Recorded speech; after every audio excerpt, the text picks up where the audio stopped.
अभी नींद ने मुझे अपनी कैद में लिया ही था कि मेरे फोन की घंटी ने मानो मुझे सोते से जगा दिया हो। फोन पर श्री श्री 1008 अखंड कुंवारे गुरु घंटाल अनुज का नंबर आधी रात को मेरे फोन पर चमक रहा था। मैंने फौरन उनकी कॉल को रिसीव किया। क्या हुआ? अब रात को नींद नहीं आने की बीमारी भी हो गई है क्या, जो शहर की सुंदर सुंदर लड़कियों को फोन करने लगे? मैंने फोन उठाते ही तंज मारा। मेरी कॉलर लिस्ट में नाम भूतनी लिखा हुआ आ रहा है। सुंदर लड़कियों के नंबर तो मैं विश्व सुंदरी के नाम से सेव करता हूँ। गुरु ने भी मेरे नहले पर अपना दहला मारा। इस भूतनी से बचकर रहना, ये कभी कभी जिंदा इंसानों को भी हजम कर जाती है। मैं तपी हुई आवाज में बोली। चल, अब मुझे हजम करने के सपने बाद में देखना, और वो सुन जिसके लिए मैंने तुम्हें फोन किया है। गुरु अब बकलौली बंद करके मतलब की बात पर आ चुके थे। क्या हुआ? मैं भी अब थोड़ा गंभीर स्वर में बोली। मेरे पूछते ही गुरु के साथ आज जो भी घटना घटी वो बताते चले गए। पूरी बात सुनने के बाद भी मैं कुछ देर खामोश ही रही। गुरु, अब शादी करके अपने गले में घंटी बांध लो, नहीं तो इस शहर की लड़कियां तुम्हें फांसी के फंदे पर जरूर लटकवा देंगी। मैंने नसीहत भरे स्वर में बोला। लेकिन मैं तो एक लड़की की मदद ही कर रहा था। सबसे बड़ी बात, वो खुद चलकर मेरे घर तक आई थी, मैं उसे बुलाकर नहीं लाया था। गुरु ने मेरे सामने अपनी सफाई दी। अब वो कर गई ना तुम्हारी मदद। मैंने गुरु को बातों में घेरा। अब वो किस इरादे से आई थी ये तो तभी पता लगेगा ना, जब कभी हम उसे पकड़ पाएंगे। मैं आपकी बात समझ गई गुरुदेव। ये बंदी कल सुबह 9 बजे आपके घर पर उपस्थित हो जाएगी। उसके बाद देखते हैं क्या होता है। मैंने गुरु को भरोसा दिलाया और फिर फोन रख दिया गया था। इतना तो मैं आधी रात को गुरु का फोन आते ही समझ गई थी कि कोई ना कोई मुसीबत की बात है। तभी गुरु इस वक्त फोन खड़का रहे हैं, लेकिन इस बार गुरु खुद मुसीबत में फंसे होंगे, इसका अंदाजा मुझे नहीं था। कहते हैं कि आदमी की सफलता के पीछे किसी ना किसी औरत का हाथ होता है, लेकिन यहाँ तो मेरे प्यारे गुरु अनुज की हर मुसीबत के पीछे किसी ना किसी हसीन औरत का हाथ होता है। आपकी ये रागनी तो चली अब सोने, और गुरु की मुसीबत को अब आप उन्हीं की जुबानी सुनिए।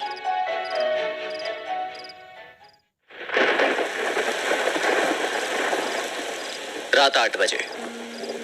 इस बार दिल्ली की सर्दियों में बारिश अपना अलग ही स्यापा कर रही थी। एक तो जनवरी के पहले हफ्ते की कड़ाके की सर्दी, और उस पर ये बारिश का कहर। मैं उसी सर्दी की मार से बचने के लिए इस वक्त अपने फ्लैट में बेड पर रजाई में लिपट कर पड़ा हुआ था। वैसे तो अभी तक आपने अपने इस सेवा को पहचान ही लिया होगा, लेकिन फिर भी मैं आपको बता दूं कि मैं अनुज दिल्ली में एक छोटा मोटा जासूसी का धंधा करता हूँ। ना, मैं कोई रॉ का एजेंट नहीं हूँ। मैं तो एक प्राइवेट डिटेक्टिव हूँ जो सिर्फ कत्ल के केस में ही अपनी टांग घुसाता है। इस वक्त आपके जिले इलाही के फ्लैट को कोई बुरी तरह से पीट रहा था। दरवाजा इतनी बुरी तरह से पीटा जा रहा था कि मानो कोई दरवाजा तोड़कर अंदर घुसना चाहता। मैं हड़बड़ाकर अपनी रजाई में से निकला और दराज में से अपनी पिस्टल निकालकर अपने बरबुड़े में फंसाई और तेज कदमों से दरवाजे की ओर बढ़ा और दरवाजे के पास जाकर ठिठक गया। कौन है? क्या दरवाजा ही तोड़ दोगे क्या? मैंने बंद दरवाजे के पीछे से ही बोला। दरवाजा खोलो, मैं बहुत बड़ी मुसीबत में हूँ। ये किसी लड़की की घबराई हुई आवाज थी। अब एक तो लड़की और ऊपर से मुसीबत में फंसी, और ऊपर से गुहार भी उस इंसान से लगा रही थी जो मुसीबत में पड़ी लड़कियों का सबसे बड़ा रखवाला था। तो अब दरवाजा खोलना तो बनता था, और मैंने तुरंत दरवाजा खोला। दरवाजा खोलते ही मुझे यूं लगा मानो कोई आंधी तूफान कमरे में घुस आया। वो लड़की 150 किलोमीटर की रफ्तार से कमरे में घुसी और सीधा मेरे बेड पर बैठ गई। मैं हक्का बक्का सा बस उस लड़की को देखता रह गया। उस मोहतरमा ने एक बार भी मुझसे अंदर आने के लिए पूछना गवारा नहीं समझा था। दरवाजा बंद करो ना, ऐसे क्या देख रहे हो? कभी कोई लड़की नहीं देखी क्या? उस लड़की की आवाज मेरे कानों में पड़ी, और जैसे ही पड़ी मैंने हड़बड़ा कर दरवाजे को बंद कर दिया। दरवाजा बंद करते ही उस लड़की पर मेरी पहली बार पूरी नजर पड़ी थी। लड़की ऊंचे लंबे कद की, बेइंतहा खूबसूरत थी। उसके कटीले नैन नक्श और मक्खन में सिंदूर मिला रंग तो कयामत ही ढा रहा था। उसे ध्यान से देखते ही मेरे दिल की घंटियां किसी मंदिर के घड़ियाल की तरह बजने लगी। पता नहीं साला ये अपनी उम्र का तकाजा था या अभी तक कुंवारा बने रहने का नतीजा था कि आजकल अपन को हर लड़की खूबसूरत लगती है बॉस। मुझे इस तरह से अपनी तरफ घूरते हुए देखकर वो लड़की अब बेचैनी से अपना पहलू बदलने लगी थी। हो गया हो तो अब इधर भी आ जाओ। उस लड़की को शायद ऐसी निगाहों का अच्छा खासा तजुर्बा था, होता भी क्यों नहीं। जो जलवा उसकी खूबसूरती का था उस पर तो जिसने भी नजर डाली होगी ना, मेरे जैसी कुत्ती नजर ही डाली होगी। लेकिन आपके सेवक ने लड़की के बोलते ही अपनी इस छिछोरी हरकत पर लगाई ब्रेक और चहलकदमी करता हुआ उसके सामने जाकर खड़ा हो गया। एक तो साला सर्दी का मौसम, ऊपर से कड़कड़ाती बरसात और अब ये कहर बरपाती मेरी बेड पर बैठी हुई मोहतरमा। मेरी जगह और कोई होता ना तो अभी तक इस खूबसूरत बला के साथ पूरी रात की योजना अपने ख्यालों में बना चुका होता। लेकिन अपनी नजर भले कितनी भी कुत्ती हो, दिल कमबख्त शीशे की तरह साफ है। कौन हो तुम और इतनी बरसात में मेरे पास क्यों आई हो? मैं अब उसकी सुंदरता के खुमार से कुछ बाहर आता हुआ बोला। मेरी जान खतरे में है, मुझे कोई मारना चाहता है। उस लड़की की आवाज में फिर से घबराहट का पुट आ चुका था।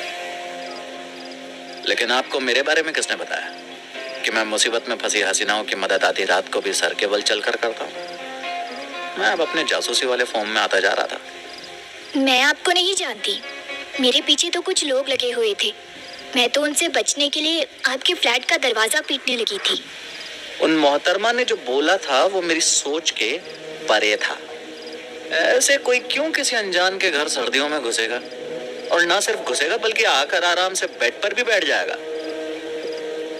आप हो कौन और कौन लोग हैं जो आपकी जान लेना चाहते हैं? मैंने एक जरूरी सवाल किया। मेरा नाम अनामिका है। मैं यही आपके इलाके के सेक्टर 11 में रहती हूँ। मैं इधर किसी काम से आई थी, लेकिन जब मैं घर वापस जा रही थी तो मैंने देखा कि 4 लोग मेरा पीछा कर रहे थे। मैं उन्हें देखकर घबरा गई और भागने लगी। तभी आपके फ्लैट पर नजर पड़ी। आपकी लाइट भी चली हुई थी, तो आपके फ्लैट का दरवाजा पीटने लगी। उन लोगों को आपने पहले भी कभी अपने पीछे आते हुए देखा है या आज ही देखा था? मैं अब उससे सवाल जवाब करने के मूड में आ गया था। उन लोगों को तो मैंने आज ही देखा था, लेकिन मुझे कई दिनों से लग रहा है कि कोई मेरा पीछा कर रहा है। अनामिका ने शक भरे अंदाज में बोला। ऐसा लगने का कोई कारण भी तो होना चाहिए। क्या आपको किसी से अपनी जान का खतरा है? मैंने उसके जवाब में से ही सवाल ढूंढा। खतरा तो मेरी जान को बहुत है। मुझे नहीं पता कि मौत किस पल मेरा शिकार कर ले। अनामिका की आवाज से ही उसका डर झलक रहा था। कौन लेना चाहता है तुम्हारी जान? मैंने फिर से उसी सवाल को घुमा फिरा कर पूछा। धीरज, पूरा नाम उसका धीरज खत्री है। अनामिका ने मुझे उस बंदे का नाम बताया। आप धीरज को कैसे जानती हैं? मेरा ये पूछना जरूरी था। किसी समय में वो मेरा बॉयफ्रेंड था, लेकिन जल्दी ही मुझे ये एहसास हो गया कि मैंने गलत आदमी से प्यार कर लिया है। उसके बाद मैंने उससे अपना रिलेशन खत्म कर लिया और दूसरी जगह शादी कर ली। उसके बाद से वो बंदा मेरी जान का दुश्मन बना हुआ है। अनामिका ने पूरी बात बताई। देखिए, मैं एक डिटेक्टिव हूँ। मेरा पाला हर रोज ऐसे लोगों से ही पड़ता है। आप मेरा ये कार्ड रख लीजिए और कल मेरे ऑफिस आकर मुझे सब कुछ डिटेल में बताइए। हो सकता है इसके बाद आपका बॉयफ्रेंड फिर कभी आपको परेशान ना करे। मैंने उसको विश्वास दिलाने वाले शब्दों में बोला। अगर आपने सच में मेरा उस आदमी से पीछा छुड़ा दिया तो आपको आपके वजन के बराबर नोट से तोल दूंगी। अनामिका ने खुशी से बोला। लेकिन मैडम, इतना तो बता दीजिए कि वो नोट 10 के होंगे या 2000 के होंगे? मैंने उसकी बात का झोल पकड़ते हुए बोला। मेरी बात सुनकर वो नाज़नीन न केवल मुस्कुराई बल्कि खिलखिला कर हंस भी पड़ी। आप बहुत हाजिर जवाब हो अनुज साहब। अनामिका ने मेरा नाम मेरे विजिटिंग कार्ड पर पढ़ते हुए कहा। चलिए, अब मैं आपको आपके घर छोड़ देता हूँ। वैसे भी रात अब गहरी होती जा रही है। मैंने अनामिका की तरफ देखकर कहा। काफी शरीफ आदमी मालूम पड़ते हो अनुज साहब, वरना मौसम तो आशिकाना है। उस जालिम ने एकाएक ऐसी बात बोलकर मेरे दिल के तारों को हिला दिया। इस मौसम की वजह से ही तो बोल रहा हूँ। आपके कपड़े गीले हो चुके हैं, घर आपका पास में ही है। मैं आपको घर छोड़ देता हूँ ताकि आप इन गीले कपड़ों से छुटकारा पा सको। मैंने अनामिका की बात को एक नया मोड़ दिया। लेकिन मैं अभी घर नहीं जाना चाहती हूँ। मेरे पति भी आज घर पर नहीं है और मुझे ऐसे हालात में डर भी बहुत लगेगा। अनामिका अब सीधे सीधे मेरे गले पड़ रही थी, जबकि मेरी छठी इंद्री मुझे बार बार अलर्ट कर रही थी। मुझे न जाने क्यों ये लड़की खुद को जो बता रही थी वो लग नहीं रही थी, लेकिन इस बार उसके बहाने ने मुझे कुछ बोलने लायक ही नहीं छोड़ा था। लेकिन देवी जी, ये बंदा यहाँ अकेला रहता है, कल को किसी को पता चलेगा तो आपकी बदनामी नहीं होगी। मैंने वो बात बोली जो आजकल के जमाने में अपनी अहमियत खो चुकी थी। मेरी इस बात को अनामिका की हंसी ने सही भी साबित कर दिया था। किस जमाने में जी रहे हो अनुज बाबू? आजकल किसके पास इतनी फुर्सत है कि कोई मेरी रातों का हिसाब रखे कि मैं अपनी रात कहाँ किसके साथ बिता कर आ रही हूँ। यार अब ये फालतू की बातें बंद करो और अगर एक कप कॉफी पिला सकते हो तो पिला दो। अनामिका मेरे गले पड़ने में कामयाब हो चुकी थी। मैं मरता क्या ना करता के अंदाज में अपने किचन की ओर चल दिया। कॉफी की जरूरत तो मुझे भी थी, इसलिए मैंने कॉफी के लिए कोई आनाकानी नहीं की। मैंने अपने बरमूडे से अपनी पिस्टल को निकालकर दराज में डाला और कॉफी बनाने के वास्ते किचन की ओर चल दिया। कोई 10 मिनट के बाद मैं कॉफी बनाकर जब बेडरूम में पहुंचा तो अनामिका वहां नहीं थी।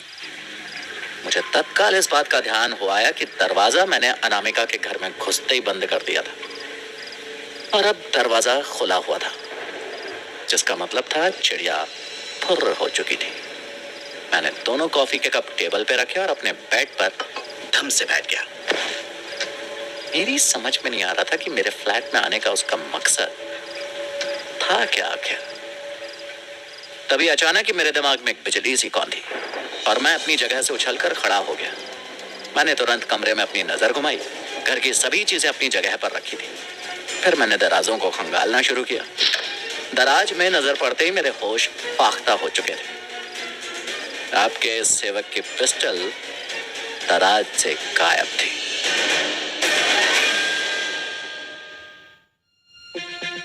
कुकू एफएम पर आप सुन रहे हैं अनिल गर्ग की लिखी हुई कहानी डिटेक्टिव रागिनी, ये रात बड़ी कातिल है। आरजे मनीष और आरजे सारिका की आवाज में कुकू एफएम, सुने जो मन चाहे।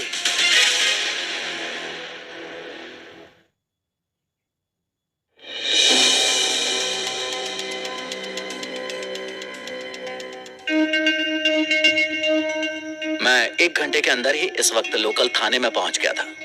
जिस एसआई के पास मुझे अपने ड्यूटी ऑफिसर ने भेजा था उसका नाम देवप्रिय था। मैंने अपनी आप बीती सुनाई और अपने पिस्टल का लाइसेंस भी उनके सामने पेश किया। आप बोल रहे हो कि ऐसे बरसात के मौसम में कोई अनजान लड़की आपके फ्लैट पर आई, आपने उसे इंसानियत के नाते पनाह दी और वो आपकी पिस्टल को चुरा कर भाग गई, मतलब आपको ही चूना लगाकर चली गई। देवप्रिय ने मेरी ही बताई हुई बातों को दोहराया। जी, मैंने जवाब दिया। क्या जी, पुलिस को इतना हल्का समझ रखा है क्या, जो आप कोई भी कहानी सुनाओगे और हम उस कहानी पर विश्वास कर लेंगे? देवप्रिय उखड़े स्वर में बोला और मैंने दुखी नजरों से उस पुलिसिये को देखा। आपको क्या लगता है मैं आपको कोई झूठी कहानी क्यों सुनाऊंगा? मैंने उल्टा देवप्रिय से ही सवाल किया। या तो तुम उस पिस्टल से कोई कांड करके आए हो या फिर करने की फिराक में होगे। पिस्टल चोरी की रपट लिखवाने इसलिए आए हो कि कल को जब तुम्हारा किया हुआ कांड हमारी नजर में आ जाए तो तुम हमारी ही लिखी हुई रपट को हमारे ही सामने अपनी बेगुनाही का सबूत बनाकर पेश कर सको। देवप्रिय जो भी बोल रहा था, एक पुलिसिया होने के नाते उसे वही बोलना चाहिए था, लेकिन हमेशा किसी भी बात को एक ही नजरिए से नहीं देखा जाना चाहिए, ऐसा मेरा निजी विचार था और अब अपने इस विचार से देवप्रिय को अवगत कराना जरूरी हो गया था।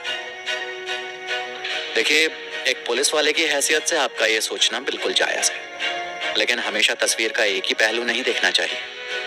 पुलिस की तो ड्यूटी होती है कि वो हर एंगल को देखे। मैंने ये सब देवप्रिया के चेहरे पर अपनी नजरें जमा कर बोला था। तो अब आप हमें हमारी ड्यूटी भी सिखाओगे? देवप्रिया अब अपना पुलिसिया रौब झाड़ने पर उतारू हो चुका था। जी अगर जरूरत पड़ी तो सिखा भी सकता हूँ।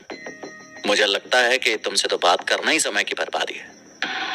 ये बताओ माहेश्वरी साहब अपने रूम में हैं या नहीं?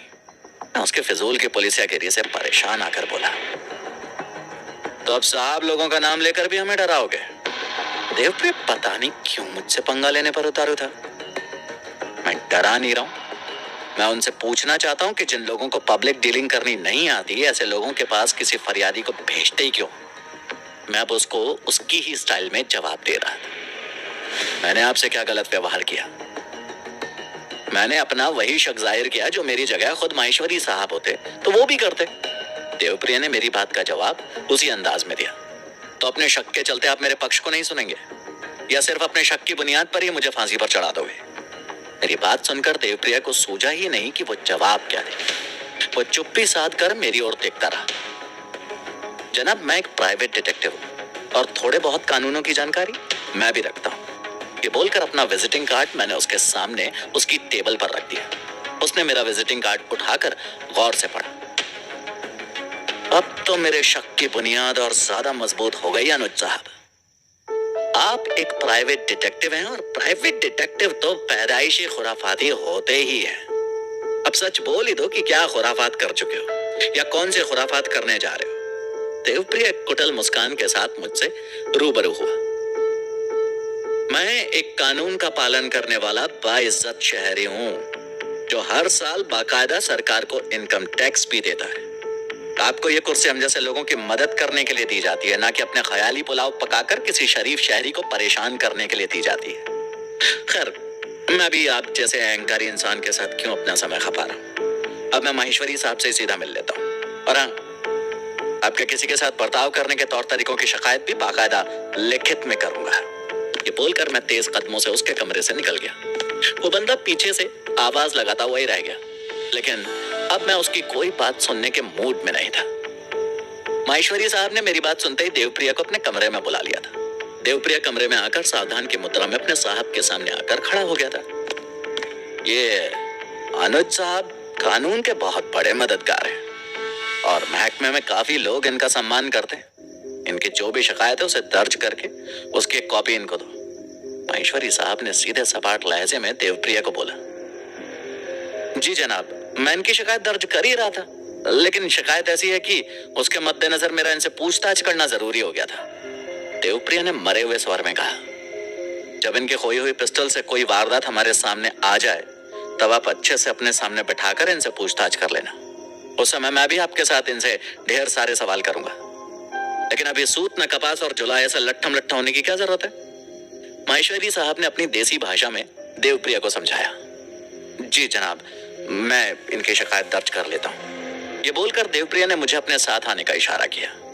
मैं माहेश्वरी साहब का शुक्रिया अदा करते हुए देवप्रिया के पीछे चला गया। थाने से कोई मुझे 1 घंटे बाद निजात मिली थी। मैंने घड़ी में समय देखा, रात के 11 बज चुके थे। मैं वापस अपने फ्लैट पर लौट आया। खुद को बिस्तर के हवाले करने के बाद भी अभी नींद आंखों से कोसों दूर थी। एक बिना वजह की आफत मेरे गले बैठे बिठाए आकर पड़ी थी। बैठे बिठाए नहीं बल्कि लेटे लेटाए पड़ी थी। जब वो आफत की पुड़िया आई थी उस वक्त मैं खुद को बिस्तर के हवाले कर चुका था। उस लड़की के बारे में मैं कुछ भी नहीं जानता था, लेकिन उसकी खोज खबर निकालना तो जरूरी था। मैं उसके बारे में सोचता हुआ नींद के आगोश में चला गया था। सुबह होते ही मेरे फ्लैट की बेल किसी जहांगीरी घंटे की तरह बजने लगी। एक तो वैसे ही रात को देर से सोया था, उस पर से इतनी सर्दी में सुबह सुबह रजाई में से निकलने का सितम। मैंने एक नजर अपनी दीवार घड़ी पर डाली। अभी सुबह के 7 ही बजे थे। रागिनी ने तो 9 बजे आने के लिए बोला था। इस वक्त इतनी सुबह कौन आ गया? ये सोचते हुए मैं मन ही मन आने वाले को गालियां देते हुए दरवाजे की ओर बढ़ गया। दरवाजा खोलते ही मुझे सुबह सुबह उस मनहूस पुलिसिये देवप्रिया की शक्ल दिखाई दी। मैंने एक्साइटमेंट से उसकी तरफ देखा। इतनी सुबह उसके आने का मकसद मेरी समझ से बाहर था। उसने एक कुटिल मुस्कान से मेरी तरफ देखा। चलो तुम्हें मेरे साथ चलना होगा। माहेश्वरी साहब भी तुम्हारा बहुत बेसब्री से इंतजार कर रहे हैं। देवप्रिया की वो मुस्कान बोलते हुए भी उसके चेहरे से लुप्त नहीं हुई थी। क्यों, ऐसा क्या हो गया जो इतनी सुबह सुबह पुलिस को इस नाचीज की याद आ गई? मैंने देवप्रिया से पूछा। पुलिस को एक लड़की की लाश मिली है और लड़की को गोली मारी गई है। तुम्हें उस लड़की की पहचान करनी है कि क्या ये वही लड़की है जो तुम्हारे सामने तुम्हारी पिस्टल चुरा कर भागी थी? देवप्रिया ने इस बार गंभीर स्वर में बोला। ओह, लाश कहां पर मिली? मैंने पूछा। अब सारे सवालों के जवाब यहीं पर खड़े हुए चाहिए क्या? साथ चलिए, तब पता चल जाएगा। देवप्रिया फिर से अपनी रात वाली पुलिस आकड़ पर उतर आया था। कपड़े बदलने का मौका तो दीजिए, 2 मिनट इंतजार कीजिए। ये बोलकर मैं वापस अंदर की तरफ मुड़ गया। इस बार देवप्रिया ने कुछ नहीं बोला और वहीं खड़े रहकर मेरे बाहर आने का इंतजार करने लगा। उसका ये इंतजार कोई 10 मिनट चला। इन 10 मिनट में मैंने अपने कपड़े बदले, आधा अधूरा फ्रेश हुआ और बाहर निकलकर अपने फ्लैट का ताला लगाया। उसके बाद सुबह सुबह एक लाश की पहचान करने जैसे मनहूस काम के लिए उस मनहूस इंसान के साथ रवाना हो गया।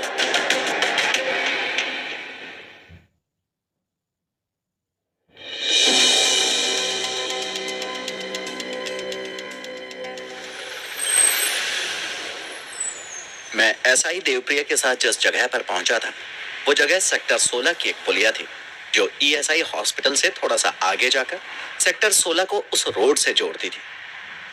बड़ी जल्दी आपकी जरूरत पड़ गई अनुज बाबू। थाना इंचार्ज इंस्पेक्टर देवेंद्र माहेश्वरी ने मुझ पर नजर पड़ते ही बोला। कानून को जब बेस बंदे की दरकार होती है तो बंदा उसी वक्त हाजिर हो जाता है। मैंने हल्की सी मुस्कान के साथ माहेश्वरी साहब को बोला। मेरे साथ आइए और देखकर बताइए कि कल रात को आपके घर में घुसकर आपके पिस्टल को चुराने वाली यही लड़की थी क्या? माहेश्वरी साहब ने मेरी ओर देखकर बोला। मैं धड़कते दिल के साथ उन झाड़ियों की तरफ बढ़ा जिन झाड़ियों में उस लड़की की लाश पड़ी हुई थी। मैंने एक सरसरी नजर उस लड़की पर डाली और एक राहत की सांस ली। ये वो लड़की नहीं है जनाब, मैंने माहेश्वरी साहब की ओर देखकर घोषणा की। ध्यान से देखो, हो सकता है नींद की वजह से तुम्हारी आंखें अभी पूरी तरह से खुली ना हो। माहेश्वरी साहब ने हल्के से विनोद भरे स्वर में बोला। जिस आदमी के दरवाजे को सुबह सुबह पुलिस खटखटाए, उस आदमी की नींद खुलती नहीं है जनाब, उड़ जाती है। मैंने माहेश्वरी साहब की बात का जवाब उन्हीं के अंदाज में दिया। लेकिन जनाब, मरने वाली के शरीर में जो गोली का घाव नजर आ रहा है वो बिल्कुल उसी पिस्टल से निकली गोली का हो सकता है जिसकी गुमशुदगी की रिपोर्ट अनुज साहब ने कल रात को ही लिखवाई। देवप्रिया ने मेरी ओर अपनी शक की निगाहों को डालते हुए बोला। .32 बोर की पिस्टल क्या पूरे हिंदुस्तान में सिर्फ एक ही शख्स के पास हो सकती है क्या? और बिना पिस्टल की बरामदगी के तुम ये कैसे साबित करोगे कि मरने वाले को लगी गोली उसी पिस्टल से निकली? मैंने उस लड़की के सीने में लगी गोली के घाव को देखते हुए बोला। यही बात तो हमारी शक की सुई तुम्हारी ओर घुमा रही है अनुज बाबू। आपने इस लड़की को मारने के लिए अपने जासूसी दिमाग का बखूबी इस्तेमाल किया है। पहले अपने पिस्टल के गुम होने की झूठी रिपोर्ट लिखवाई और फिर उसी पिस्टल से इस लड़की को मारकर अब मासूम बनने का दिखावा कर रहे। देवप्रिया एक तरीके से मुझे कातिल साबित करने की पूरी थ्योरी बना चुका था। मैं क्यों किसी लड़की को मारूंगा? मैं तो इस लड़की को जानता भी नहीं। मैं तो इस लड़की को पहली बार देख भी रहा हूं, वो भी इस मुर्दा हालत में। मैंने देवप्रिया की बात का तुरंत विरोध किया। तुम इस लड़की को जानते हो या नहीं, या इससे पहले इसे कभी देखा है या नहीं, ये सब अब हमारी जांच का विषय है अनुज बाबू। देवप्रिया अब अपने पुलिसिया हथकंडों पर उतर आया था। पर जांच करके पहले साबित कीजिए कि मैं इस लड़की को जानता हूं। साबित कीजिए कि इसको मारने के पीछे मेरा उद्देश्य क्या रहा होगा। उसके बाद आप मुझे फांसी पर लटका देना। अगर मुझे इस लड़की को मारना ही होता तो क्या मैं इतना बेवकूफ था कि जिस हथियार से इसे मारूंगा उसी के गुम होने की रिपोर्ट लिखवा कर पहले से ही खुद को पुलिस की नजरों में ले आऊंगा? आप बताइए, अगर मैं रात को आपके पास रिपोर्ट लिखवाने ना आया होता तो क्या आप सुबह सुबह मेरे घर पर आ सकते थे? क्या आपको सपना आना था कि मैं इस लड़की को मारकर यहाँ डालकर अपने घर पर जाकर सो गया हूँ? मैं एक ही सांस में उस पुलिसिया की खबर लेता चला गया। उसके पास इस वक्त मेरी एक भी बात का जवाब नहीं था। उसने आहत नजरों से अपने साहब की तरफ देखा। अनुज की बात में दम है देवप्रिया। पहले हमें इस लड़की के बारे में जानना चाहिए कि यह लड़की है कौन, या इसको मारकर कौन डाल गया है। माहेश्वरी ने मेरा बचाव कर देगा। लेकिन जनाब, शक तो इस आदमी पर बनता ही है, इसे ऐसे ही कैसे जाने दे सकते? देवप्रिय ने बुझे हुए स्वर में बोला। हम अनुज को कभी भी पूछताछ के लिए बुला सकते हैं। इन पर इतना भरोसा तो हम कर ही सकते हैं कि ये पुलिस या पूछताछ से बचने के लिए कहीं गायब नहीं होंगे। माहेश्वरी साहब देवप्रिय से भी ज्यादा मेरे बारे में जानते थे। आप इस बात से निश्चिंत रहिए सर, इस केस को सुलझाने के लिए मैं साई की तरह से आपके साथ रहूंगा। मेरे गायब होने की बात तो भूल ही जाइए। इलाके के बीसीओ को सिर्फ हफ्ते में एक बार थाने में हाजिरी देने के लिए बोला जाता है। मैं रोज आपके दरबार में हाजिरी लगाऊंगा। मैंने माहेश्वरी साहब की ओर देखकर बोला। ठीक है, अब तो ये रोज तुम्हारी नजरों के सामने रहेंगे। जिस दिन भी इस केस में इसके खिलाफ कुछ भी मिले, उसी दिन इसे पकड़कर लॉकअप में डाल देना। ये बोलकर माहेश्वरी साहब अभी देवप्रिया की तरफ देख ही रहे थे कि फॉरेंसिक की टीम, फोटोग्राफर और एम्बुलेंस तीनों एक साथ वहां अपनी आमद दर्ज करवा चुके थे। देवप्रिया मेरी ओर तिरछी निगाहों से घूरता हुआ आगे की जरूरी कार्यवाही के लिए फॉरेंसिक टीम की ओर बढ़ गया। मैं वहीं माहेश्वरी साहब के साथ एक कोने में जाकर खड़ा हो गया। वैसे एक बात सच सच बोलो, क्या वाकई ये लड़की वो नहीं है जो कल रात को तुम्हारे घर में घुसी थी?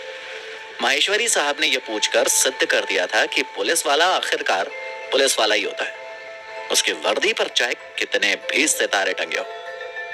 वो लड़की इससे कई हजार गुना सुंदर थी, और जब वो मेरे घर में घुसी थी तब वो पूरी तरह से भीगी हुई थी। उसके भीगे हुए कपड़ों से मेरे बेड की वो जगह अभी तक गीली होगी जहां पर आकर वो लड़की बैठी थी। जबकि ये लड़की तो किसी भी एंगल से नहीं लग रही कि ये रात को बरसात में बुरी तरह से भीगी होगी। मैंने एक नई थ्योरी से भी माहेश्वरी साहब को अवगत कराया। तुम अपनी जगह सही हो अनुज, लेकिन मेरी एक सलाह है, जितनी जल्दी हो सके अपनी पिस्टल को बरामद कर लो, नहीं तो आने वाले समय में कोई भी नई मुसीबत तुम्हारे सामने खड़ी हो सकती है। मैं हर बार अपने माथ हाथ की बात को काट कर उसे नजरअंदाज नहीं कर सकता। अगर ये सब कर रहा हूं तो सिर्फ इसलिए क्योंकि मैं तुम्हारे ट्रैक को अच्छी तरह से जानता हूं। माहेश्वरी साहब ने मुझे मेरा हितैषी बनकर अपनी सलाह से नवाजा था। फॉरेंसिक वालों के विदा होते ही मैं भी वहां से अपने फ्लैट पर आ गया। अभी दरवाजा खोलकर अंदर घुसा ही था कि रागिनी ने भी मेरे पीछे ही अपने फ्लैट में एंटर किया। कहीं बाहर से आ रहे हो क्या? रागिनी ने अपना बैग टेबल पर रखते हुए कहा। सुबह सुबह एक लाश की पहचान करके आ रहा हूं। अब इस इलाके में जितने भी मर्डर होंगे, पुलिस सोचेगी कि वो मेरी ही पिस्टल से हुए हैं, इसलिए अब जब तक मेरी पिस्टल नहीं मिल जाती मुझे ऐसे ही परेशान करेंगे। मैंने तपे हुए स्वर में रागिनी को कहा। ये तो है, इसलिए पिस्टल को हमें जल्द से जल्द ढूंढना पड़ेगा। रागिनी भी चिंतित स्वर में बोली। लेकिन सवाल तो यही है कि ढूंढे कैसे? मैंने रागिनी की ओर देखकर बोला। यहाँ आसपास कोई सीसीटीवी कैमरा लगा हुआ है क्या? क्या पता वो लड़की किसी कैमरे की पकड़ में आई हो। रागिनी ने सही दिशा में सोचा था। मैंने कभी ध्यान नहीं दिया है, लेकिन कैमरे आसपास लगे हुए तो जरूर होंगे। मैंने रागिनी की बात से सहमति जताई। चलो फिर सबसे पहले उन कैमरों को ही ढूंढते हैं, फिर उनके मालिकों से उनकी फुटेज दिखाने की गुजारिश करते हैं। रागिनी ने अपनी जगह से उठते हुए कहा। अरे पहले कुछ खा पी तो लेने दो, सुबह 7 बजे से भूखा प्यासा गया हुआ था। मैंने रागिनी को बोला। मैं लाई हूँ ब्रेकफास्ट घर से, तुम फ्रेश हो जाओ, मैं तब तक कॉफी बनाती हूँ। रागिनी पहले से ही समझदारी वाला काम करके आई थी। मैंने एक मुस्कुराहट भरी नजर रागिनी पर डाली और बाथरूम में घुस गया। पड़ोस के 2 मकानों में हमें सीसीटीवी कैमरे लगे हुए नजर आ गए थे। उसके बाद थोड़ा सा आगे जाकर जिस भोजनालय से मेरा टिफिन आता था, उसके बाहर भी मुझे एक कैमरा लगा हुआ मिला। उन 3 कैमरों को देखकर उस लड़की के बारे में जानने की कुछ उम्मीदों ने मन ही मन अंगड़ाई ली। सबसे पहले मैंने उस भोजनालय से ही शुरुआत की। भोजनालय के मालिक शर्मा जी मेरे अच्छे जानकार थे, इसलिए उन्होंने अपने कैमरे की फुटेज दिखाने में भी कोई गुरेज नहीं किया। मैंने करीब 7 बजे से फुटेज को देखना शुरू किया था। रागिनी भी पूरी तल्लीनता से टीवी स्क्रीन पर अपनी नजर लगाए हुए बैठी थी। तकरीबन 7:45 बजे के करीब एक नीले रंग की बलोनी कार आकर रुकी। उस कार से एक लड़की उतरी और बारिश से बचने के लिए मेरे फ्लैट की ओर तेजी से दौड़ी। मैंने एक नजर रागिनी की ओर उठाकर देखा। रागिनी ने भी मेरी ओर देखा। बादशाह, ये गड्ढे तो कल रात को मेरे होटल के बाहर काफी देर तक खड़ी रही थी। शर्मा जी ने हल्के से पंजाबी लहजे में बोला था। इस गाड़ी से जो लड़की उतरकर मेरे फ्लैट की तरफ दौड़ती हुई गई थी, उस पर नजर पड़ी थी क्या आपकी? मैंने शर्मा जी से पूछा। पराई औरतों को देखने का कोई शौक नहीं रखता जी मैं। शर्मा जी की ये बात सुनते रागिनी के चेहरे पर बरबसी एक मुस्कान थिरक उठी। अब इस फुटेज को 8:30 बजे के आसपास लेकर जाओ। इसी वक्त के आसपास वो लड़की मेरे फ्लैट से गायब हुई थी। मैंने रागिनी की मुस्कान से खिसियाकर उसे बोला। पूरी ही देख लेते हैं सर, क्या पता इस आधे घंटे में गाड़ी से भी कोई और बंदा उतरा हो या कोई और आया हो। रागिनी ने बोला तो मैंने भी सहमति में सर को हिलाया। एक बात तो सिद्ध हो गई कि ये लड़की पूरी प्लानिंग से आई थी। इसने अपनी जान के खतरे की मुझे झूठी कहानी सुनाई और किसी खास मकसद से उसने मेरी पिस्टल को भी चुराया। मैंने अभी तक की फुटेज को देखकर अपना कंक्लूजन बताया। इस बारे में घर पर चलकर बात करेंगे। ये बोलकर रागिनी ने फिर से अपनी नजर स्क्रीन पर टिका दी। अगले 40 मिनट हमारे बहुत ही बोरिंग गुजरे थे। ना तो कोई उस गाड़ी के पास आकर फटका था और ना ही कोई उस गाड़ी से उतरा था।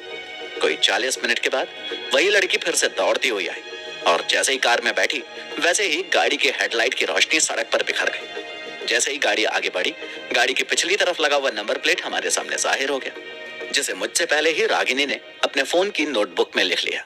हमने उस गाड़ी के वहां से रवाना होते ही उस फुटेज को फिर से रिवाइंड किया और जिस जिस जगह वो लड़की फुटेज में दिख रही थी उस जगह की अपने मोबाइल से फोटो खींचकर सेव कर ली। साथ ही उस पूरी फुटेज को डेटा केबल से अपने मोबाइल में भी ले ली। उसके बाद हम शर्मा जी का धन्यवाद बोलकर उस भोजनालय से बाहर आ गए। चलो, कोई तो सुराग मिला उस लड़की का। कम से कम उसे ढूंढने की एक शुरुआत तो हो सकती है। रागिनी ने मेरी ओर देखकर बोला।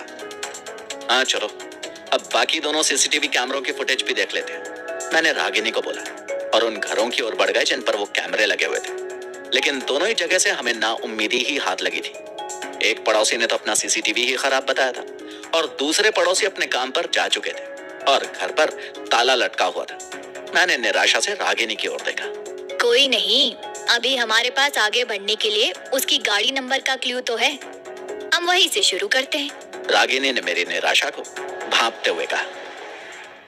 चलो फिर इस गाड़ी की डिटेल निकालते हैं, उसके बाद पकड़ते हैं इस लड़की को।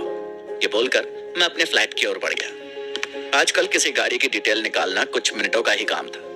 गूगल बाबा ने दुनिया के काफी कामों को आसान बना दिया था, लेकिन इस वक्त मुझे जिस बात ने ज्यादा बेचैन किया हुआ था वो ये थी कि वो लड़की एक प्लान बनाकर मेरे घर में घुसी थी। इस वक्त कौन बनेगा करोड़पति से भी बड़ा सवाल मेरे सामने खड़ा हो गया कि इस शहर में ऐसा कौन सा खैर ख्वाह पैदा हो गया था जिसने मेरे खिलाफ कोई साजिश रचने की पहल मेरे ही घर से की थी। वैसे आपके इस सेवक के दुश्मनों की तादाद बहुत ज्यादा थी। अब इनमें से किसी एक दुश्मन को ढूंढना भूसे के ढेर में से सुई ढूंढने के बराबर था।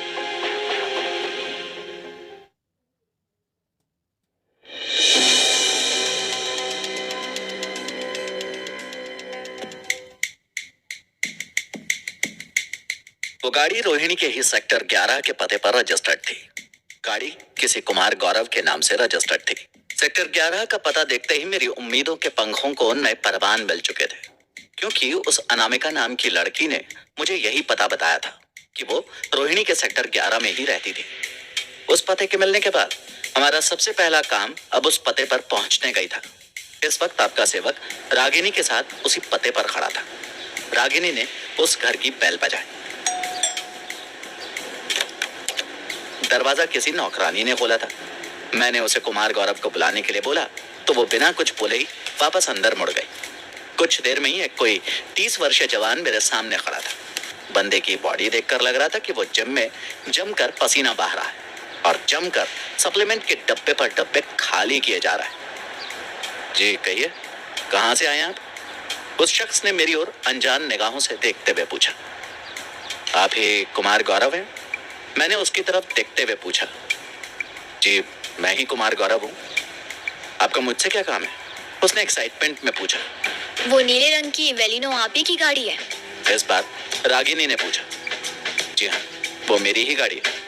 आप जानते हैं क्या कुछ मेरी गाड़ी के बारे में? उसके सवाल ने मानो हमारे ऊपर कोई वार सा किया। जानते हो मतलब? ये सवाल आपके इस सेवक ने किया। कल शाम से मेरी गाड़ी गायब है भाई। रात को थाने में रपट भी लिखवा कर आया हूँ, लेकिन अभी तक गाड़ी का कोई अता पता नहीं है। कुमार गौरव ने रुआंसे स्वर में बोला। क्या हम लोग अंदर बैठकर बात कर सकते हैं? तभी रागिनी ने बोला। जी लेकिन आपने अभी तक नहीं बताया कि आप कौन हो।